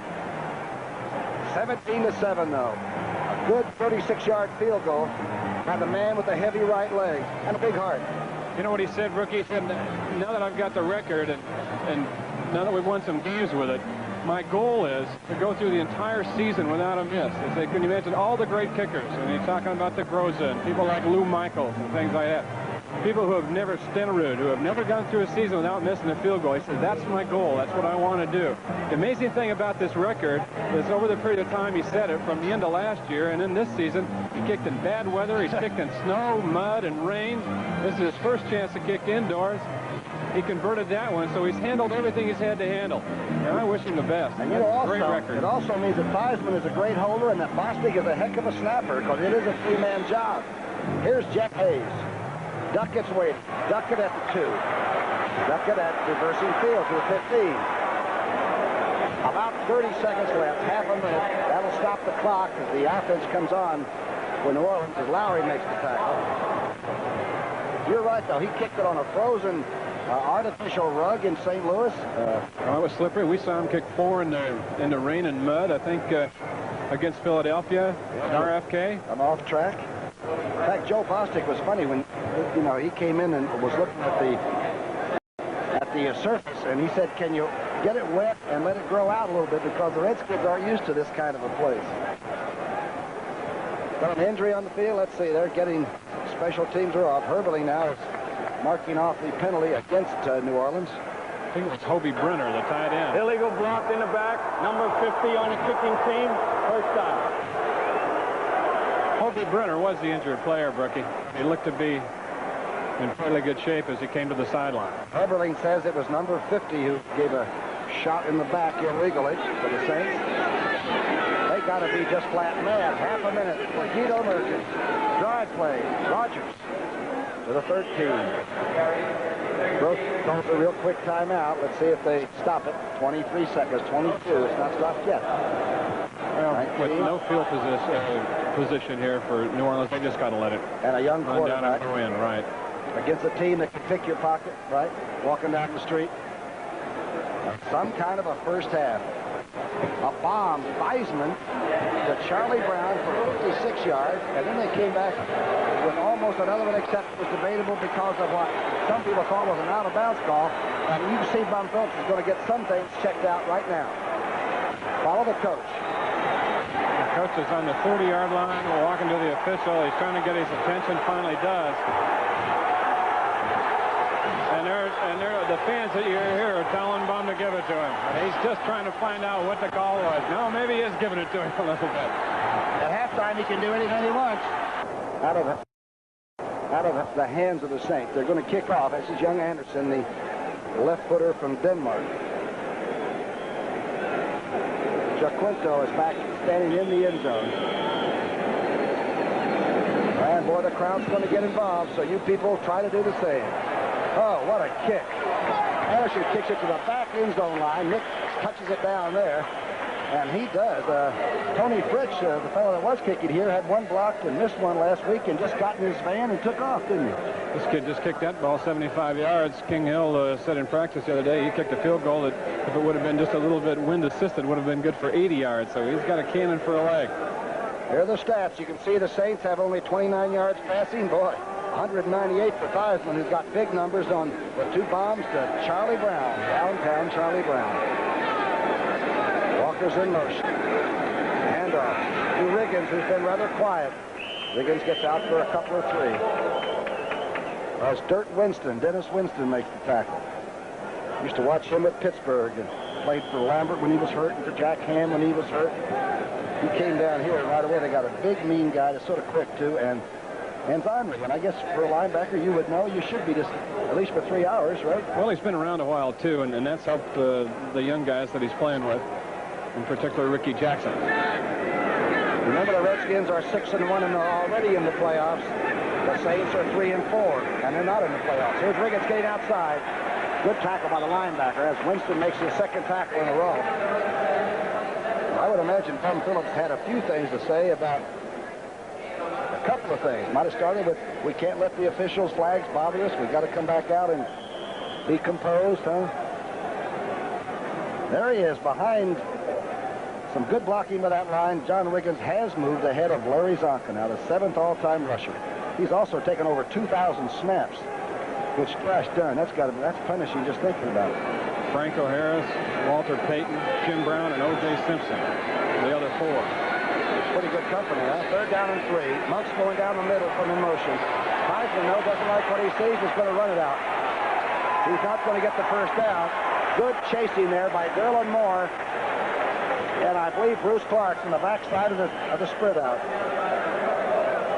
Tells you something about the Saints defense right there. Way out in the flat, Derlin Moore, the nose tackle, and Clark, the defensive end on the other side. Good hustle. And now Jeff Hayes is back to punt, and New Orleans will get their hands on the ball again.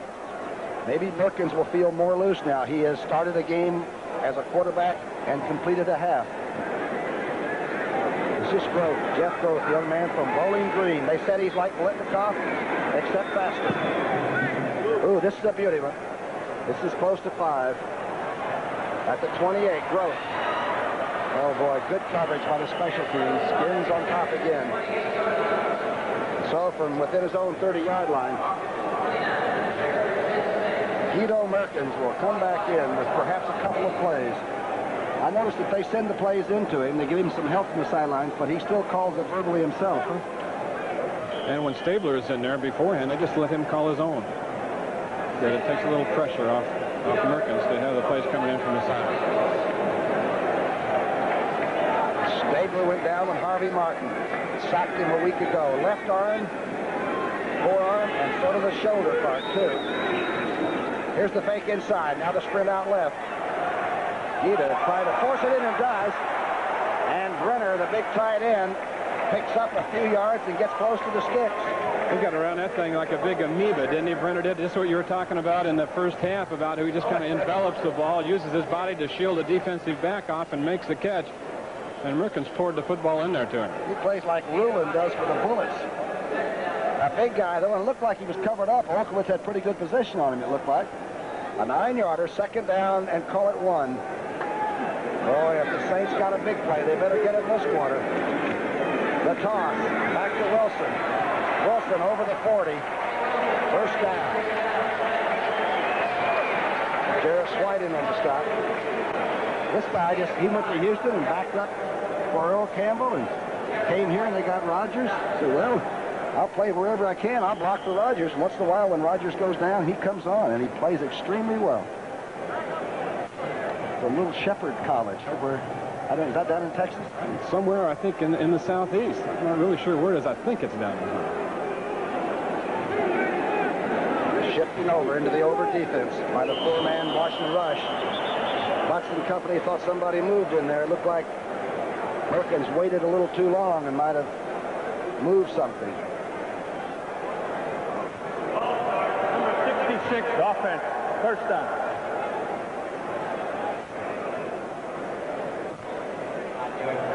Considering the We're still into that rule book.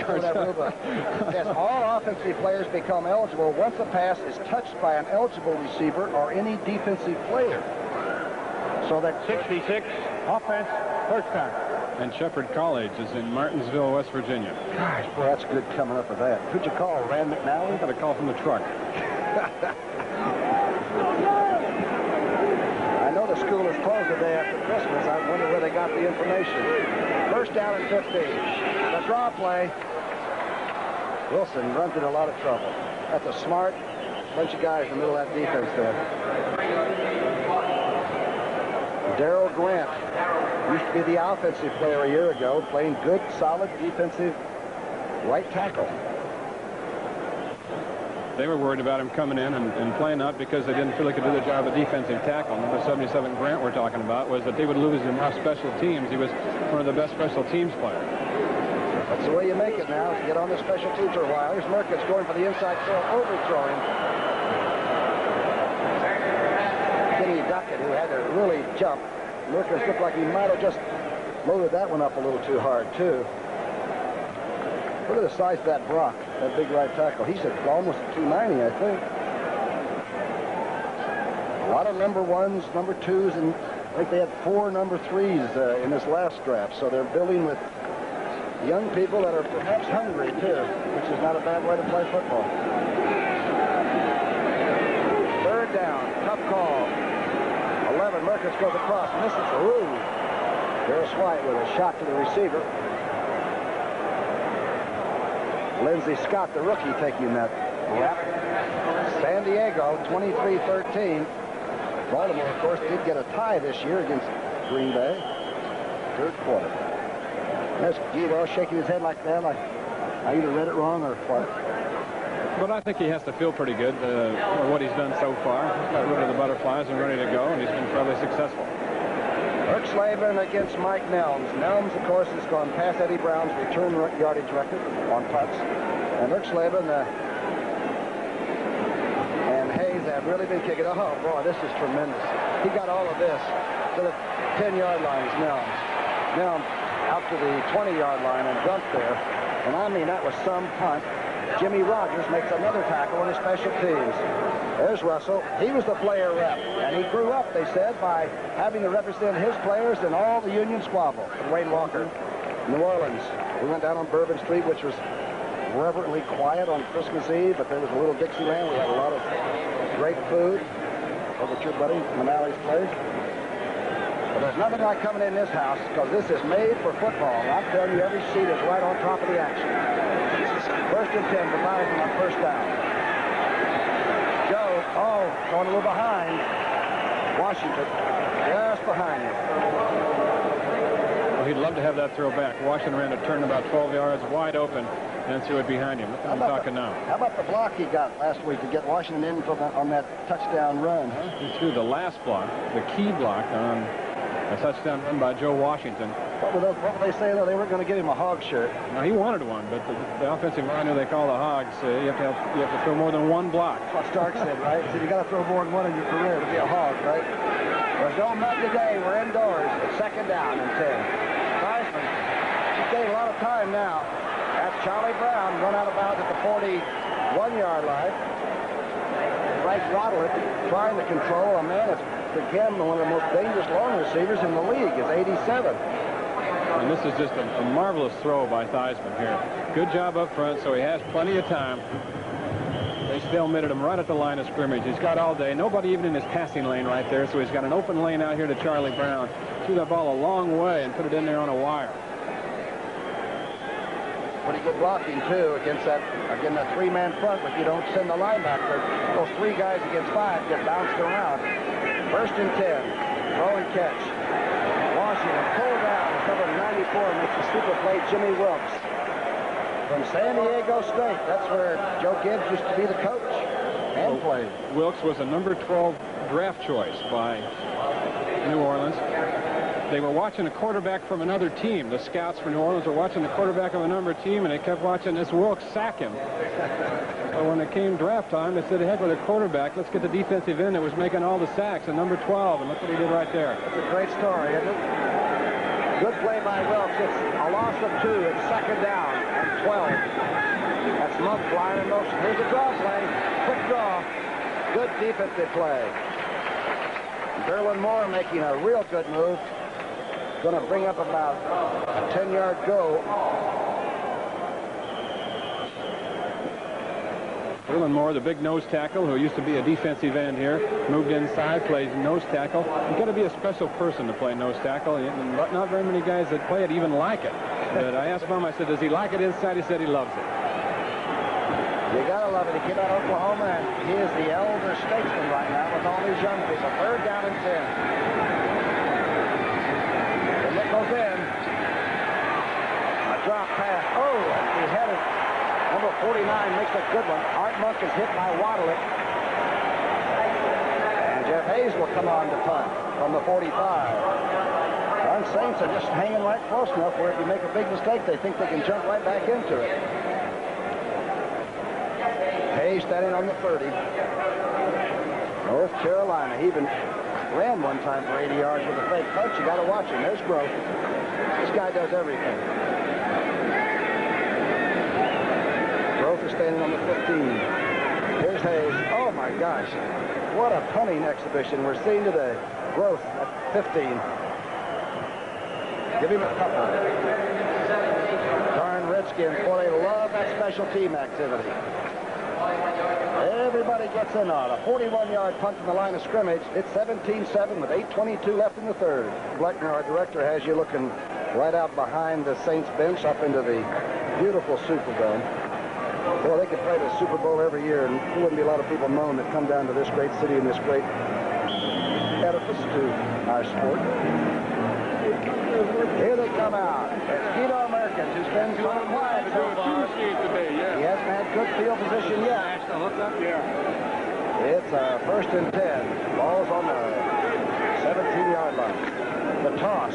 Back to Wilson. Runs outside of Mendenhall and gets to the 15, and the flags are down. They're going to get holding on the outside there, I guess.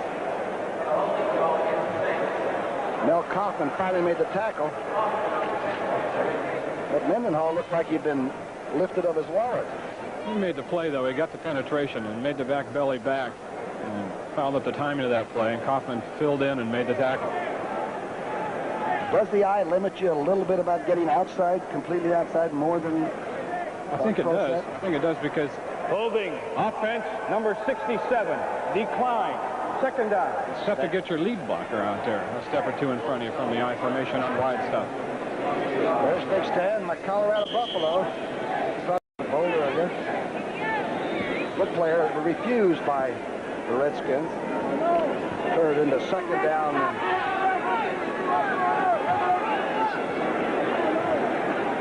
11, call it. 4-3. The defense that you see by the Redskins most of the time. Here's Guido being chased, hit, and dropped at the 14-yard line. Dave Butts was the first one back there, Brookie. Looked like no one touched him. Grant and Big Dave came in there, the inside tackles. I wonder if they got a twist. Don't forget, here was that final score as the Cardinals, a real revitalized team this year under Hannafin, 24-21 over the Giants. They now have 5 wins. Anybody with the number 5 on their win-loss column on the W side, they're in the playoffs. Don't forget, next week, the first game after the NFL today, St. Louis against these Washington Redskins. Then the second game, Atlanta at New Orleans. You can see the numbers on Atlanta. They need one. And Green Bay, of course, goes in that other game. All on field is good long throw, intercepted by Murphy or is it? They're all tangled up at the 50. They're going to call it a catch by Richard Malty.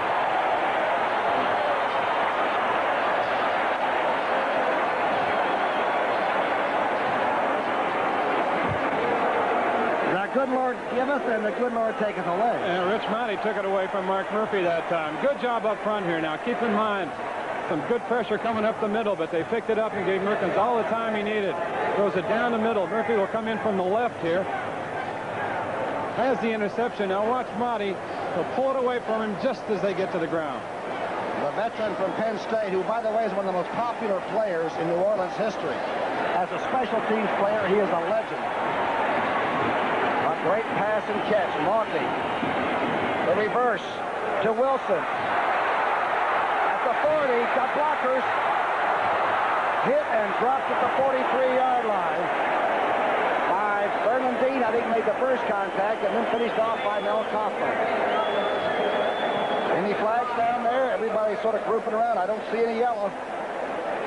We talked about Theismann's block. Watch Guido Merkins now on this reverse as he hands off. There's the toss. Now watch him. He'll kind of linger around, and you'll see him get a block right there. Ooh. On number 76, Matt Mendenhall. That was the Springer. Vernon Dean comes up. The cornerback, number 32 right here, makes the hit on Wilson and saves a big play. Boy, Vernon Dean is some cornerback. As a rookie, he has absolutely no nerves at all. Super play. Toss back to Rogers. Rogers storms inside the 40 to the 36-yard line. The Saints are on a roll. 17-7. 5.5 minutes left in the third quarter. A lot of time. Jimmy Rogers, a speed guy, a kickoff returner.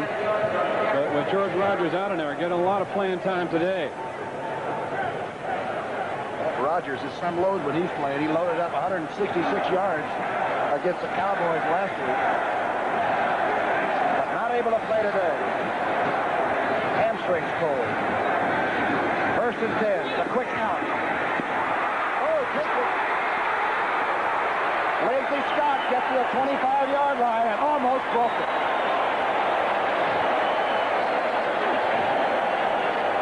Terrace White hanging on by his fingernails against the rookie, Lindsey Scott.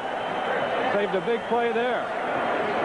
He is not the blazing burner, but he's a very fine athlete, right, from the Dogs, from the Bulldogs. Merkins now short drop. Seems like that's the best for him, an out pattern, and watch this. Scott almost made an inside move and came clear.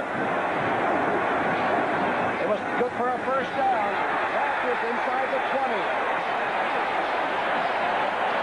Jimmy Rogers storming inside the 20-yard line. See where they place it. Olkowitz making another tackle, maybe about 4 in a row. Jimmy Rogers had over 100 yards against the Redskins when they played in 1980. He was a free agent pickup by the New Orleans Saints. He was cut by the Bears, played in Canada. Edmonton released him. 4 2:17 left in the third period. A 6-yard pickup. The toss back to Rogers again. He gets hit hard, gets down inside to maybe the 18-yard line. The play got 1 yard. It's going to bring up that 3rd and 3. If you're fortunate and you're good, you make a lot of 3rd and 3s. This is where the execution of a young team. How many people they have in there right now? Excuse me, Rick. They have 12 men on the field. Now here comes somebody else. There's Guido Merkens, the quarterback. He got him out. He called the time. Didn't like the front he saw. Pretty smart move. He'll go over to Bum and Stabler.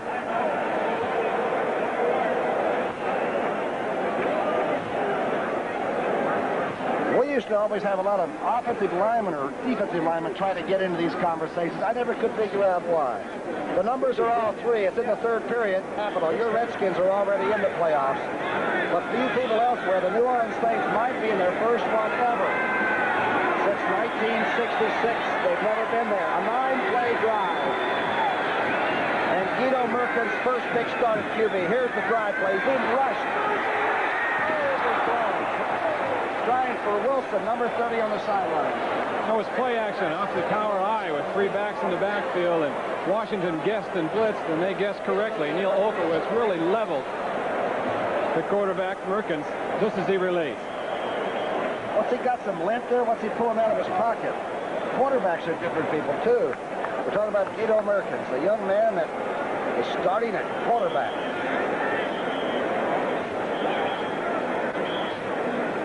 They're thinking about Morton Anderson is going to try the kick. He's got the big leg, as we told you. Tony Fitz just left town last week. A 36-yarder. Wow. A 36-yarder, and the crowd comes to life.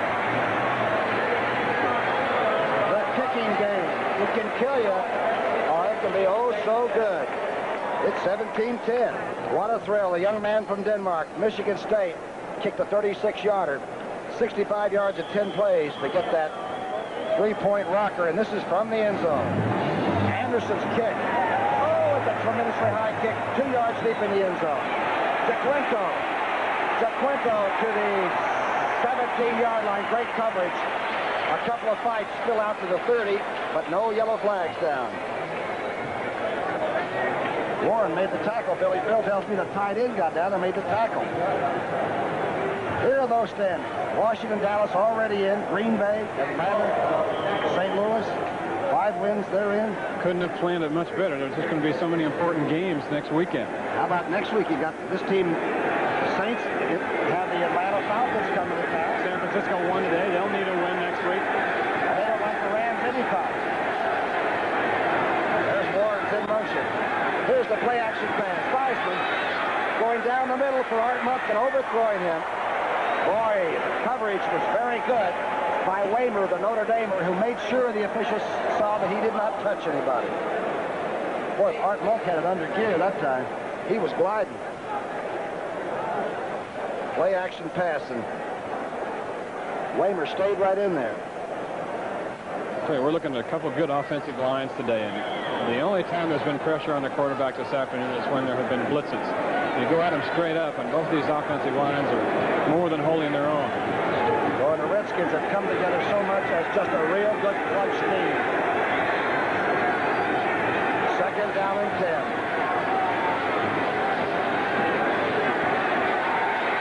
Theismann dumping it off. Get some flags down. Joe Washington gets to the 28-yard line and then gets a headache, and there are 2 flags dropped that may be holding. Kovacs and Poe.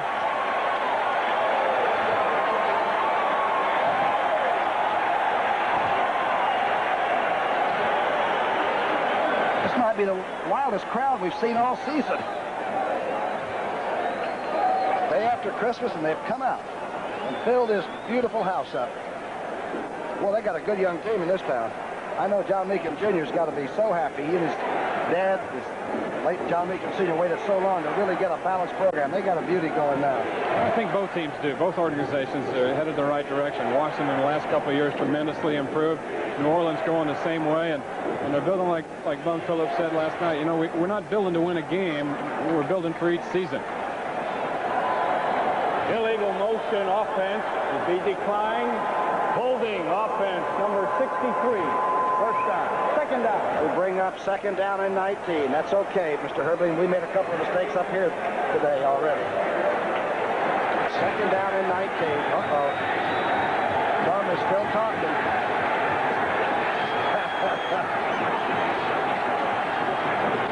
Inside handoff. Little Joe gets out to the 17-yard line. A little pressure being exerted now by the Saints defense. You can when you got somebody way down. Derlin Moore making the tackle. They've got their nickel defense in now. That's 4 down linemen and 2 linebackers. And you can run a little bit on that, especially when those defensive linemen are expecting pass and they just lay their ears back and head upfield on it. Van Zandt is the defensive line coach, the young man from Nebraska that did such a good job in the Big 8. Third down and 10. A 9-yard pickup by Washington. Theismann, a lot of time. A catch short of the first down by Art Monk. And a good defensive play by Russell Gary, Brookie, the strong safety, youngster out of Nebraska. Timed it just the way you want to. You can't play it any better than this defensively, unless you get in front of it and make the interceptions, and sometimes the defense you're in even prevents that. But watch Russell Gary. This guy was the strongest defensive back in Nebraska history. He bench pressed 330 pounds and really put on a lick that time. What a clutch move by the defensive back. Here's Hayes at the 10. Grote is back inside his own 40. This is not the best kick. He's got to get away from it now on the rug. You don't know what it's going to do. Wow, out of bounds at the 40-yard line. First and 10, New Orleans. 2:12 left in the third period. It's Friday, New Year's Eve. The holiday action continues as the Iowa Hawkeyes take on my old buddy Johnny Majors' Tennessee Volunteers in the 15th Annual Peach Bowl. It should be some contest. New Year's Eve. That's about the best thing I can think of to do on New Year's Eve. You don't have to drive or anything, you know? I'm going to remind you of that. Get our limousine out of the garage. First and 10. Reverse. Andra Thompson. Not much. Good defense by the Redskins. They were waiting for something to try to stretch them out. Andra lost shirt and everything. You don't fool some of these guys. That's Kaufman and Olkowitz and Malott are all steady eddies, you know. They just show up and give you 4 good quarters, and they're not horribly flashy. The linebackers are getting better and better as they play. Number 57, Malott, is fast becoming one of the good ones. The toss. Back to Jimmy Rogers. Oh! He has jumped back on the 35. What a great move. Dexter Manley, young man that we got to know a little bit the other day, and is he an interesting young guy? Does he want to play football? He loves to play, and he said that the toughest thing for him has been playing the run. You wouldn't know it by that play he just made. He was a linebacker in college, and before he got here in the pros, never played in a three-point stance. So he said the tough thing for him was making the reads and closing down. You don't do it any better than he just did. And the first time you heard about the down lineman was when Pettibone told him where he was going to play. Right. Third down and 15. A big one for Guido Merkin. Guido going to the deep side. Just trying for Scott.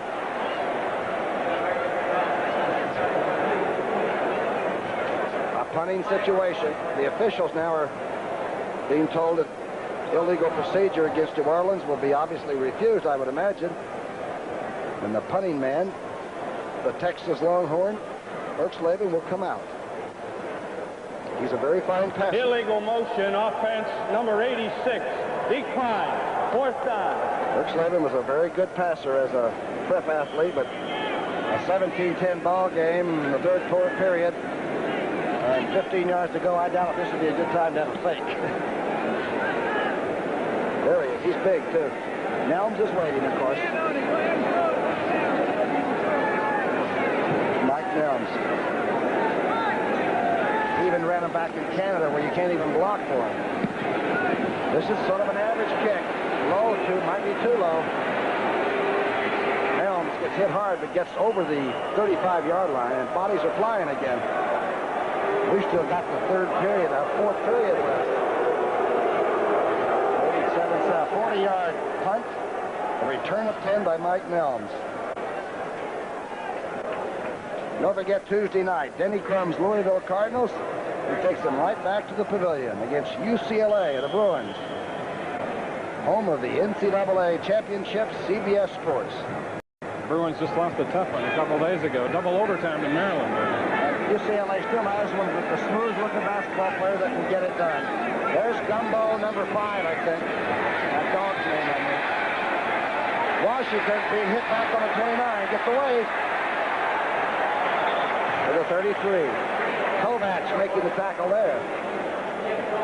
Seconds are ticking off in this third period of a real good heated contest. Boy, we all went through the 8-week strike, and we said it would never come back. And you've got coaches like Bum Phillips and Joe Gibbs and teams that'll give it like this. Don't you ever think they don't want to play? A lot of people thought that this perhaps might be a rocking chair game for Washington since they've already clinched the playoff spot. No way. It's been a very intense struggle, and they've been in it 100%. Weisman's gone all the way below the post. They want that home field advantage, and they got to keep winning to get it. That's the end of the third quarter. You don't have to worry about the windage in here. Theismann is looking at he is Snake Stabler. One of the classy guys. Showed up last night in those white ostrich boots, didn't he? He looked like a riverboat gambler. Clean as the Board of Health, huh? And there's a big fella, George Rogers, last year's Rookie of the Year, and of course, 1,600-yard rusher. He's got the hamstrings. And here we are for the fourth quarter. Dumped off beautifully to Monk. Oh, what a good open field tackle. Oh, Russell Gary made another good play. Is he a good tackler? You said he was strong, didn't you? Oh, it's strongest one I said in Nebraska history. Look at that little guy right there, and he's bench pressed 335 pounds. He has 3 sacks coming into this game. They use him on a safety blitz, and he goes him loose. Goes in there like a Tasmanian devil. Ah, it brings up a third. Or a Smurf. Oh, we exchanged presents the other night. Smurfs were given out to people, alligators, all kinds of crazy things. Books, hats, and banners. Third down and 6. Looks like somebody jumped. The blitz is on. Just over Virgil Say. He's yelling for an interference call on Johnny Poe, but Johnny Poe ignores the action and just returns. No yellow flags. Pretty close. Jeff Hayes will come in. He's been a very busy punter today. 6 punts. Look at that average on 6 kicks. Yeah, if the kickers were going to hold their contest, they'd do it in the Super Bowl. Just come out here and kick. They don't even care about the rest of the game. There's Groth. Jeff Groth, who averages over 7 yards of return on punts. Got to be careful. The Saints tried to get it. They didn't get a roughing flag, and Groth fumbles it at the 29, but I think recovers his own fumble. They went for the block, made some contact, but the official didn't drop the flag. 14:06 to sort of warm into it. There are 14 minutes and 6 seconds left in the fourth period. The team has lost 3 in a row. 3 tough ones in a row. Tampa Bay and Dallas. And the Atlanta Falcons just blew their doors off. But they've got a good young squad, and they're in there. They're in the Superdome. First and 10. Guido hands off. Jimmy Rogers out to the 34-yard line. Boy, he hits the hole fast. He is fast. Kaufman making another tackle. We talked about they lost the game to Dallas last week, Brookie, and we watched that game. At one point in that contest, New Orleans had 160 yards total offense to 20-some for Dallas. That was in the first half. A lot closer than you would think. They have been a good football team, even sometimes when they lost. 200-some-odd yards rushing. Oh, good defense. Good recovery that time by the Redskins. Actual people here today, 48,667. Tickets sold 53,000, so a no-show factor of 45, 28 the day after Christmas. Yes, I do think the people down here love their football. Third down and 6.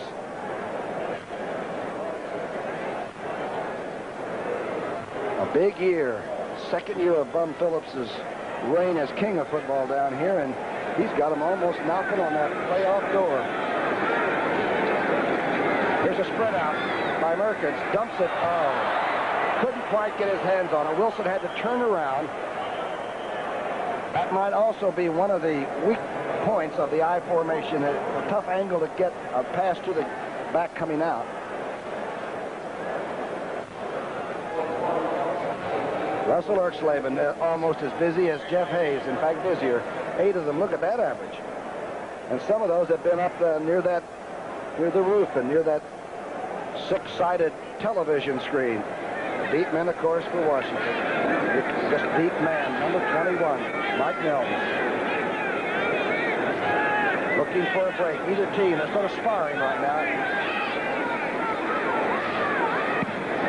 A low kick. Nelms will return this one.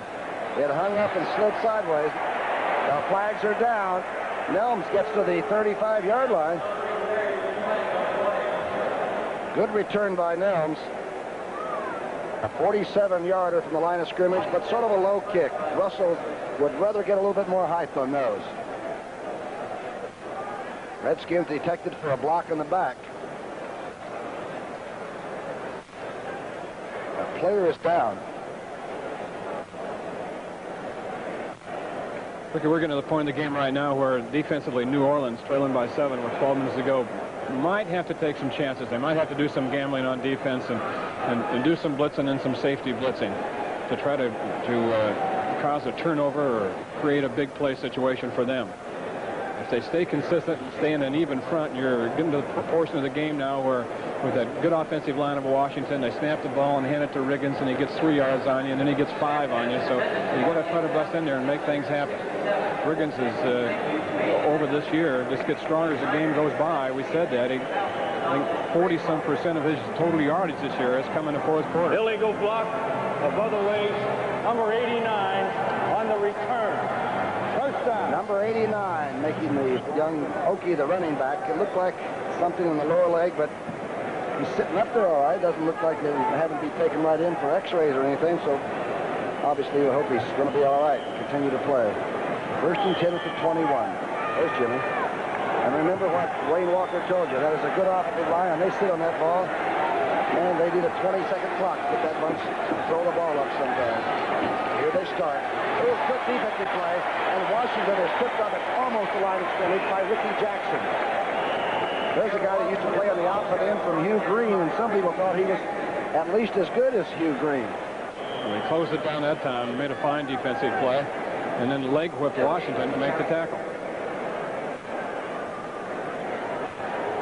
Second down and 10. Don't forget, this is a 7-point game, a possible overtimer. And there were some plays in the first half that defy description. We'll show you a couple of them. Second down and 10. Good drive, play to the outside. Joe Washington gets a good block on the outside and picks up 6 yards. Waddle makes the tackle. They're going to call the good block. I guess for blocking from behind, maybe clipping. I thought that was a good crackback. They're so good that it was maybe illegal. Waddle not only made the tackle, but got hit from behind. Let's see what the call is now. Crackback receiver on that side, and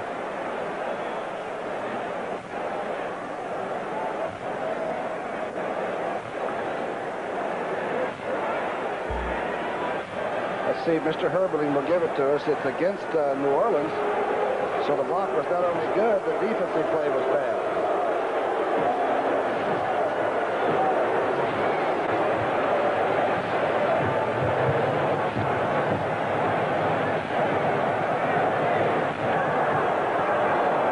Unnecessary roughness, number 74, going to run. First down. It's Sterling Moore, the nose tackle. That's got to be the first one of those he's ever had. I can't remember him getting a penalty. It's Ricky Jackson on the last play. Pretty good hit at the line of scrimmage. That's a way to keep from getting downfield. Rookie and legal, too. Wow, that's a chuck and a half. Washington hit from behind and dropped at the 42-yard line as Rob Nairn really unloaded. Back in the second period, the whole game sort of pivoted on this job. Number 7 throwing, Charlie Brown trying to catch and pull as a defender. If you haven't seen it, watch the left leg now of Charlie Brown. Outside down is the foot, but the ruling we got from halftime from the NFL was the receiver can come back on the playing field if the defensive back has touched the ball. They called interference on Poe at the same time, which sort of was a nebulous call at best, but it struck. And it was good for a touchdown. Here's Theismann with a lot of time now throwing back into the middle and hitting Warren inside the 40 to the 34-yard line. Don Warren just got in there and died and became a vacuum. You know, we mentioned this is the time of game where you usually see John Riggins in there. Joe Washington is in it running back for Washington. He started that play by making an excellent block on a blitz pickup. Ricky Jackson came in. Washington did a good job blocking him. That enabled Theismann to get outside and get a second look. Look at little Joe. He's just over in the left of your screen. You just see him up there in the three-point stance right now. He'll pick up the blitzing linebacker, knock him up inside. Theismann runs to the outside, gets a second look, and finds the tight end Warren wide open over the middle. And Warren's the kind of guy, if you get it close, he's going to come up with it. He's got to be giving away 25 pounds, doesn't he? That 24-yarder. Theismann to Warren. Here's Joe Washington. He's hit hard. Stays on his feet for a yard and a half or so. Nairn and Derwin Moore digging him there. He is tough.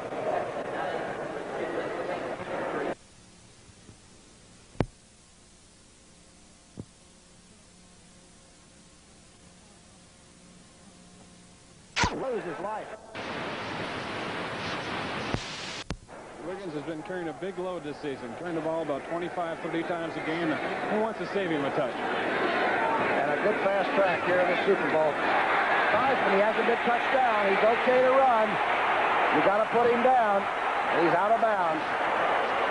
He will have lost some yardage, but he didn't lose his life. Well, does that tell you something about Theismann's athletic ability? He tripped and fell, kind of stubbed his toe on his turf, was down, and it was like a rubber ball hitting the ground. He bounced up. Of course, you got guys like Clark and Derwin Moore bearing down on you. I suppose you would get up fast. He made a quick bent leg slide and came up running. The plays are coming in. Coach Gibbs. Remember last year they didn't have much going. They stopped the turnovers. Won 8 of their last 11. This year they come out, won 6 or 7 and trying to nail down that home field advantage. That means RFK Stadium in Washington. Large play indeed. Third down and call it 15.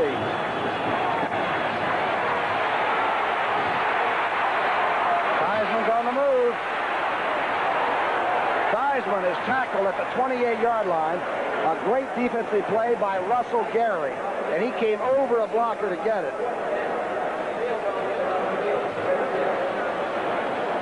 We've seen such good hitting this year in defensive secondaries around the league. Washington has one of the best, especially at the corner position with Vernon Dean and Jarris White. Russell Gary's been impressive today. Theismann coming out on the scramble now. Watch the throw on the block right here by Grimm coming in front of him.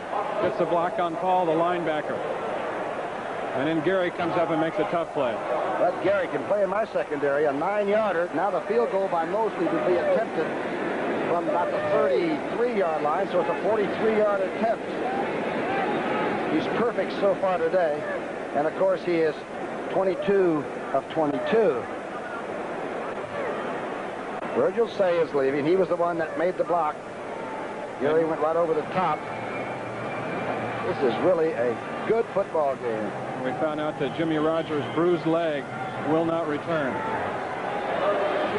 Here's Mosley with Theismann holding. Bostic is the snapper. Has been on all 22. It's down. It's up.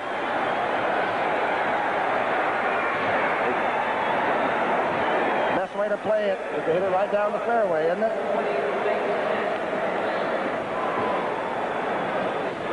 20-10. Mosley has struck again.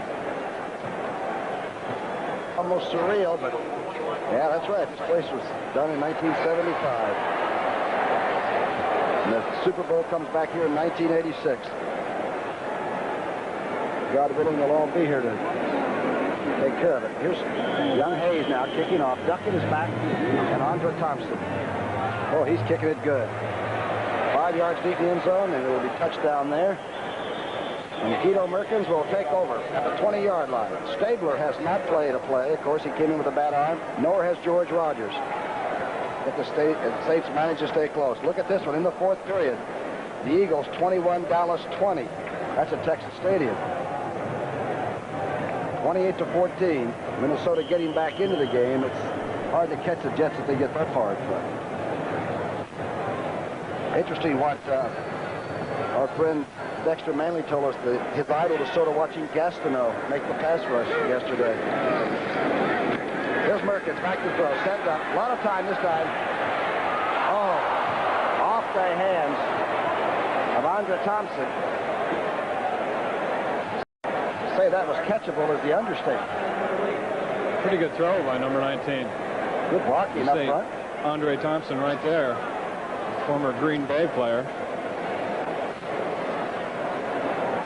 Had it open on a corner pattern and couldn't come up with a catch. You see Marty reach over, just give him the thing like, don't worry about it. You know, if we caught all of them, they wouldn't pay us anything. Or they pay us all the same, whatever that means. Second down and 10. Four-man rush, and they'll be coming. The draw play, Wilson for a loss. Good defensive play by that Redskin up front bunch. Dave Butts, number 65 in your program, but not anybody's heart. He's the nicest, most gentle guy, except from kickoff till it's over. His defensive coach, Richie Pettibone, said that he's having the best year of his career. He's got that shoe, that strange shoe size. There's Richie Pettibone. Butts' shoe size is, what, 12? 12 and a half, but there's 7 E's behind it. 7 E's. How wide is that? It's a square block. Guido Merkins, he chased and dropped.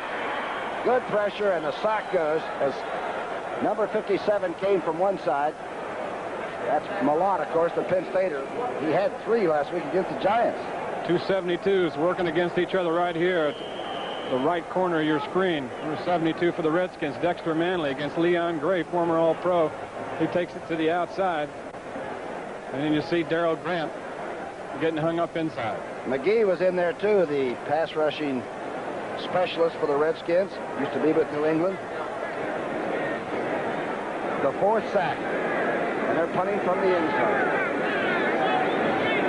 Laban is back, standing right on the end of the Saints from the end zone. There it is. Oh, this is a tremendous punt. Nelms is chased back to the 39-yard line, his own. Nelms gets one block, cuts back, runs into a lot of people before he gets to midfield. Good coverage. And Laban really got off a moonshot, a 55-yarder from the line of scrimmage, so you can tack on about 15, and that one was hanging. As people move in for Sugar Bowl, and then of course the bowl game here next week when Atlanta's taking on this team. But if you ever come to New Orleans, don't find a good meal, you're just not looking. That's true. Illegal block above the waist, number 70 on the return. First down. 7:33 left, Walker. In New Orleans, as they say down here in New Orleans. But it's fantastic. It's 20-10. The Redskins haven't played over their heads by any means, but they've been pretty steady. And they've gotten to breaks, and good teams always do. First and 10, Theismann. Handing off to Washington. Hit hard at the 40-yard line and knocked sideways as Dirk Winston comes in. That was some contact. Off an artificial rug like this, you can get tremendous leverage, and it is impact at the maximum, isn't it? So I think that's one of the reasons that we're seeing so much of Joe Washington, you know, because he's quick, and this is his kind of turf. Riggins is the kind of guy that likes the outdoor going. There's little Joe, number 25, more from Baltimore. Joe Bostic number is 2, down. right?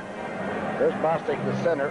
Boy, he hasn't missed many snaps. The Eagles cut him the last cut a year or so ago, and he just went into Bobby Beathard's camp and flat and made it. He became a great offensive center. He's sort of a stabilizer. He and his brother both come from Clemson. Of course, Joe plays in St. Louis, and Jeff is the man we're looking at right now. And their offensive line coach Joe Bugle at Washington said that Jeff Bostic right here has a chance to become one of the very best centers in the National Football League. Under his own power. Don't forget, next week, the NFL doubleheader And it starts with the NFL today. Don't forget with Brent Nerve and Jimmy the Greek and Phyllis and all. Then St. Louis against Washington. It's always a scrap, but this year it really means a lot, doesn't it? Then it's Atlanta at New Orleans, right here. And Green Bay goes against Detroit. They've never liked one another. Weak side handoff. Little Joe reverses his field. He likes to do this. Washington, oh, he's taken out. Inside New Orleans territory. Inside the 30 and stepping out at the 20. And jumping into the stands.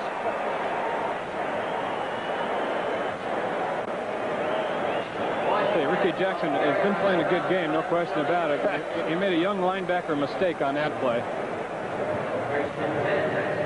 Enable Washington to cut back. You'll see Ricky Jackson. Now he's out of your screen right now on the left, but you'll see him pursue down behind the line of scrimmage. See him coming right here. He comes out of control right there, enables Washington to cut back and turn a loss right here into a big gain for the Redskins. Amazing.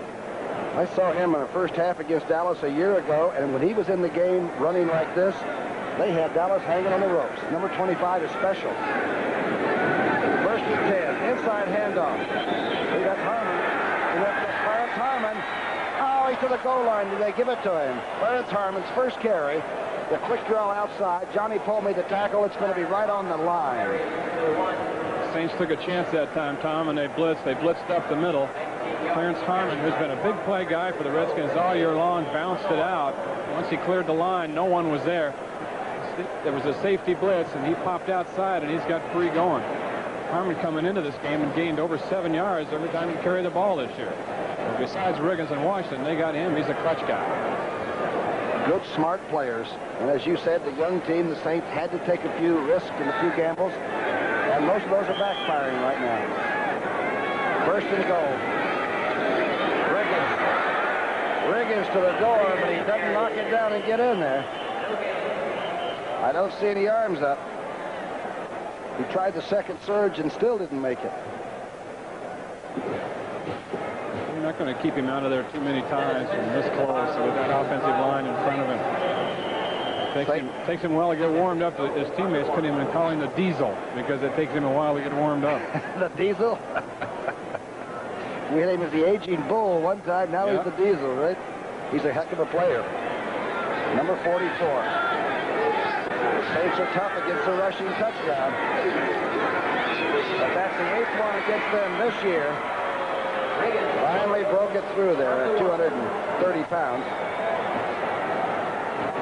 Redskins are clicking along, using everybody. There's the coach. During the strike, Joe Gibbs taught Bible study to a bunch of kids that had sort of lost their way a little bit, you know it? He went out and spent his time on Sundays working with kids that were sort of less fortunate. Quite a guy. Quite a guy. Coach Joe Gibbs, and there's Riggins going off. And they really count on him towards the end of ball games. Tough time to get hurt, too, huh? Many times a tough time, but when you're winding down at the end, you like to get out of there. Can't tell who it is. It was on that last goal line plunge when Riggins went up just a touch off the left side. Jeff Bostic left the offensive center a little bit. Dennis Winston. Dennis Winston, a linebacker who's played so well, especially here in the second half. There's Riggins again on the touchdown. Straight ahead blocking over on the left-hand side by Russ Grimm, the left guard, perhaps our best offensive lineman, and big tackle Joe Jacoby.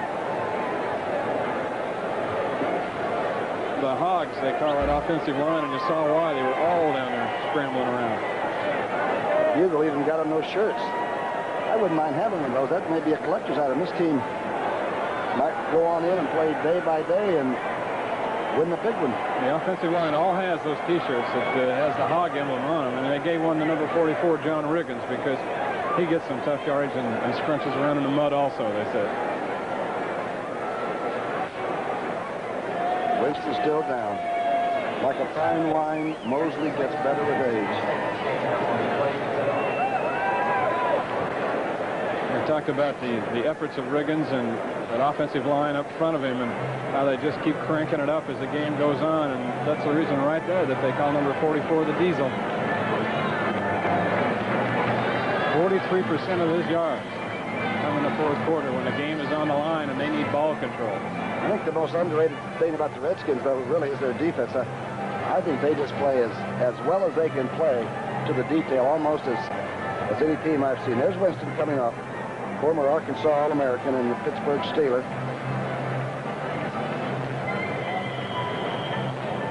Bordelon is going to be coming in.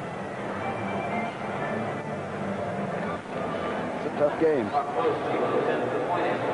Here's Mosley now, who's been perfect on the field goals, and it looks like perfect for the day. 5:31 left. It's now 26-10. Mark Mosley skips off. Scoring drive, 5 plays, 63 yards, with Washington's big turnaround run coming over into Saints territory and set it up. So we took them 2:02. Then Riggins sealed it off with a 1-yard smash. Don't forget, tonight on CBS, 60 Minutes, incredible. Archie Bunker's Place, Gloria, the Jeffersons, One Day at a Time, and my favorite show, Trapper John M.D. You do. You like those doctor shows. Yeah, I'm big into those shrinks.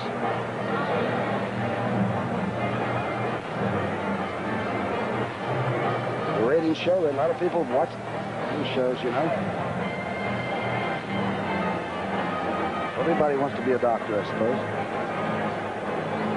Jeff Hayes. Boy, his kicking off has really helped Mark Mosley. He no longer has to strain his leg with the long kicks. Boy, this is a good one. 5 yards deep. Taken by Kenny Duckett.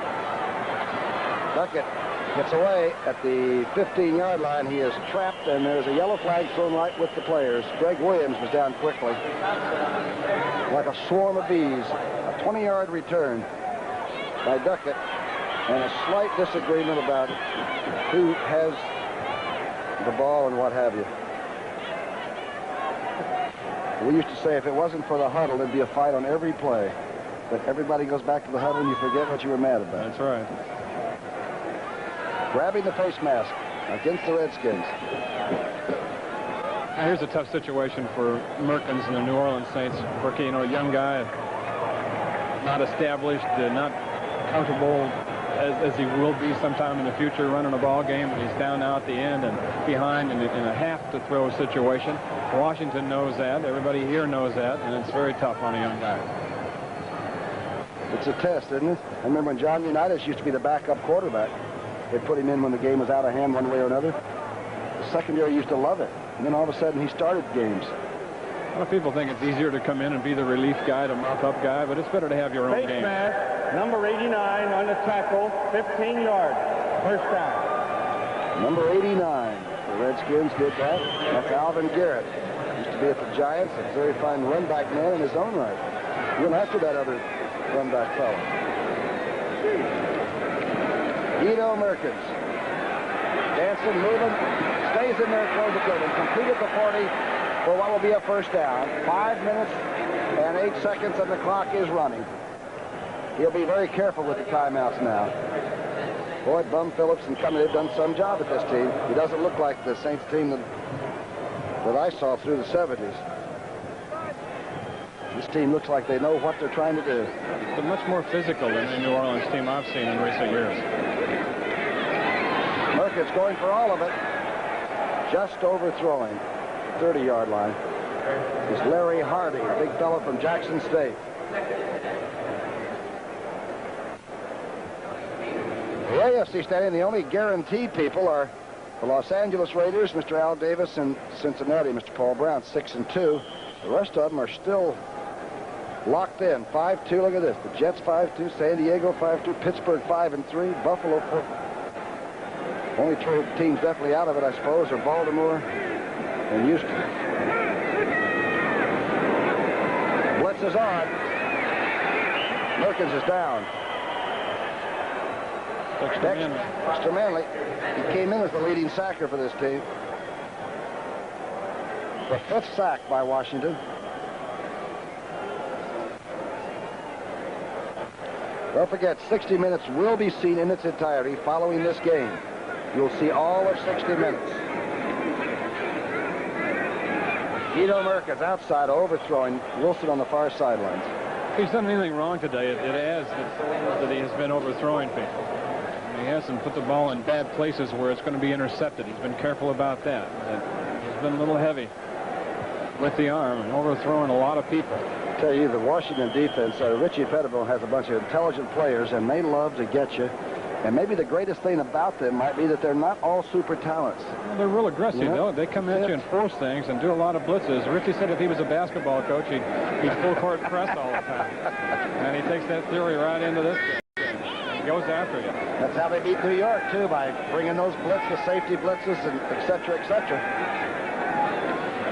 Here's Erxleben. Oh, man, it's another punt. What an exhibition of kicking. Nelms back at the 15. Not the 20, 25. 30-yard line. And a few just fly up the field. A 54-yard punt from the line of scrimmage. And a good return by Nelms, as Ed Simonini picked up from the Baltimore waiver sheets, made his tackle in special teams.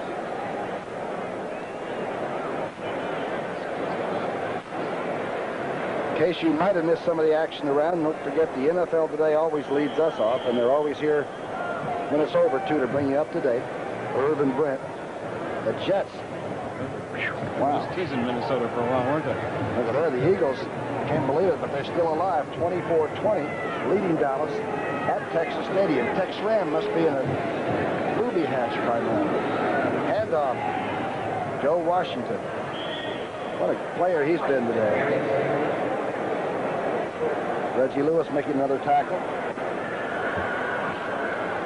The Raiders, amazing team, boy. They're strong and physical and tough. 27-3 over Denver. See where a couple of their great veterans, Upshaw and Shell, announced their retirement at the end of the year. The Raiders I'm speaking about. Look at those other kids like Long and Matt Milne. They all look like they've been there for 5-10 years, don't they? Joe Theismann's gone all the way. As Wayne Walker said, the Redskins didn't come in here and act like it was all sewed up. They came in to win the game, and they've done that. Harmon to the outside. Time remaining, and they will run that clock out. This is what they've done so well all year long, is control the football. We mentioned at the top of the show coming in that they had only scored 3 touchdowns in the last 17 quarters, but they had controlled the ball in all of those games, moved it up and down the field. One on Mosley's field goals, one with defense. It wasn't they weren't moving the football. They were just playing under control.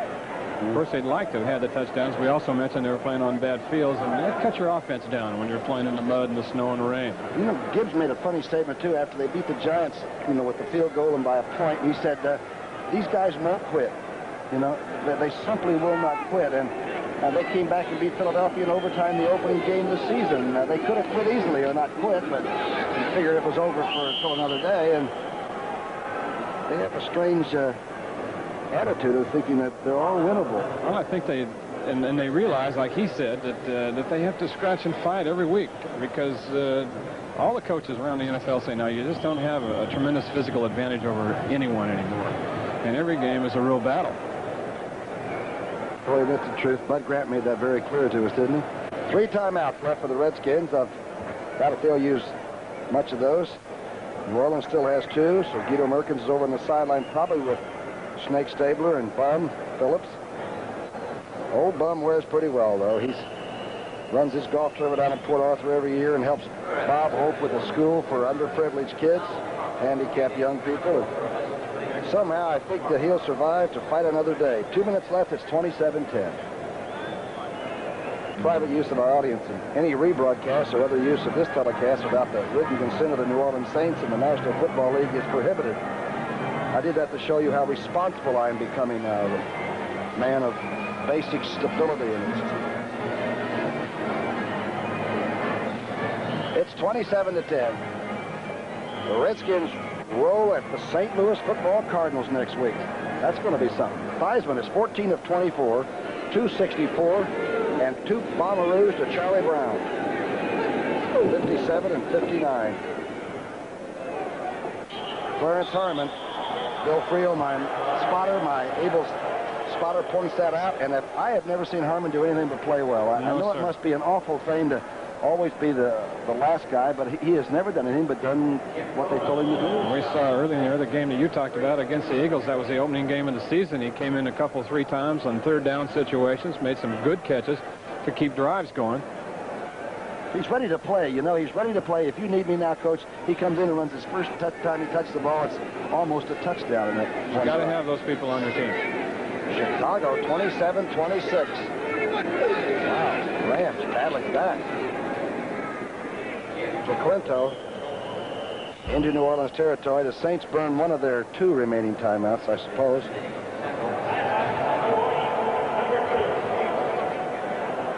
Bill Theismann and the Redskin team is really pretty healthy after the number of games they've played. Don't forget, the NFL today starts it off with Brent and Irv and Jimmy the Greek and Phyllis. NFL today, and then St. Louis goes against Washington. St. Louis at 5-3. The Redskins at 7-1. Not quite, but almost. The NFL today, then it's Atlanta at New Orleans, 5-3, 3-4. Saints, 1 4-man win team. They slip right in the bottom of this run, and they're still alive. In Atlanta, you know how they are. Anybody with 3 wins is still in there, Brookie. And if Philadelphia can hang on and beat Dallas today, that'll help the Redskins, because with the home field advantage, the game next week against St. Louis for the Redskins, I mean, if they'd win that one, they'd get the home field advantage all the way through. 1:13 left. Most of the people have gone back out into this River City here on the Mississippi. Handoff to Harmon. Runs the outside. Quick draw. Boy, he gets dumped hard at the 40. Both teams are still laying it on one another. Rodney Lewis making the tackle there. Boy, there have been some tough calls, but the interference call now is so important one way or another, offensively or defensively, because it brings it right to the shadow of the goal post all the time if it's brought in down there. And now you can touch them except the one shot, the one chuck inside the 5-yard line. And I know these guys personally, and they're tremendously conscientious, and they do their best. It is just almost an impossible job, and most things are debatable. You get people of this size and speed. Frank Warren making that tackle on Harmon. Clock is ticking now. Down to 16. Well, that's a stupid statement. It's always ticking if you don't. Yeah, they'll just let it go. They won't have to snap it again. They'll let it go. The Saints, again, don't forget the executive producer is Terry O'Neill. Senior producer is Charles H. Milton III. We know him as Red Eye. Michael Burke's our producer. Michael, thanks for a great Christmas, buddy. Peter Bleckner, again, painted the pictures. Steve Wegman and Lance Barrow. We know him as Samurai Barrow. All the other people that have made our visit to New Orleans so enjoyable. So the Redskins win it. The Redskins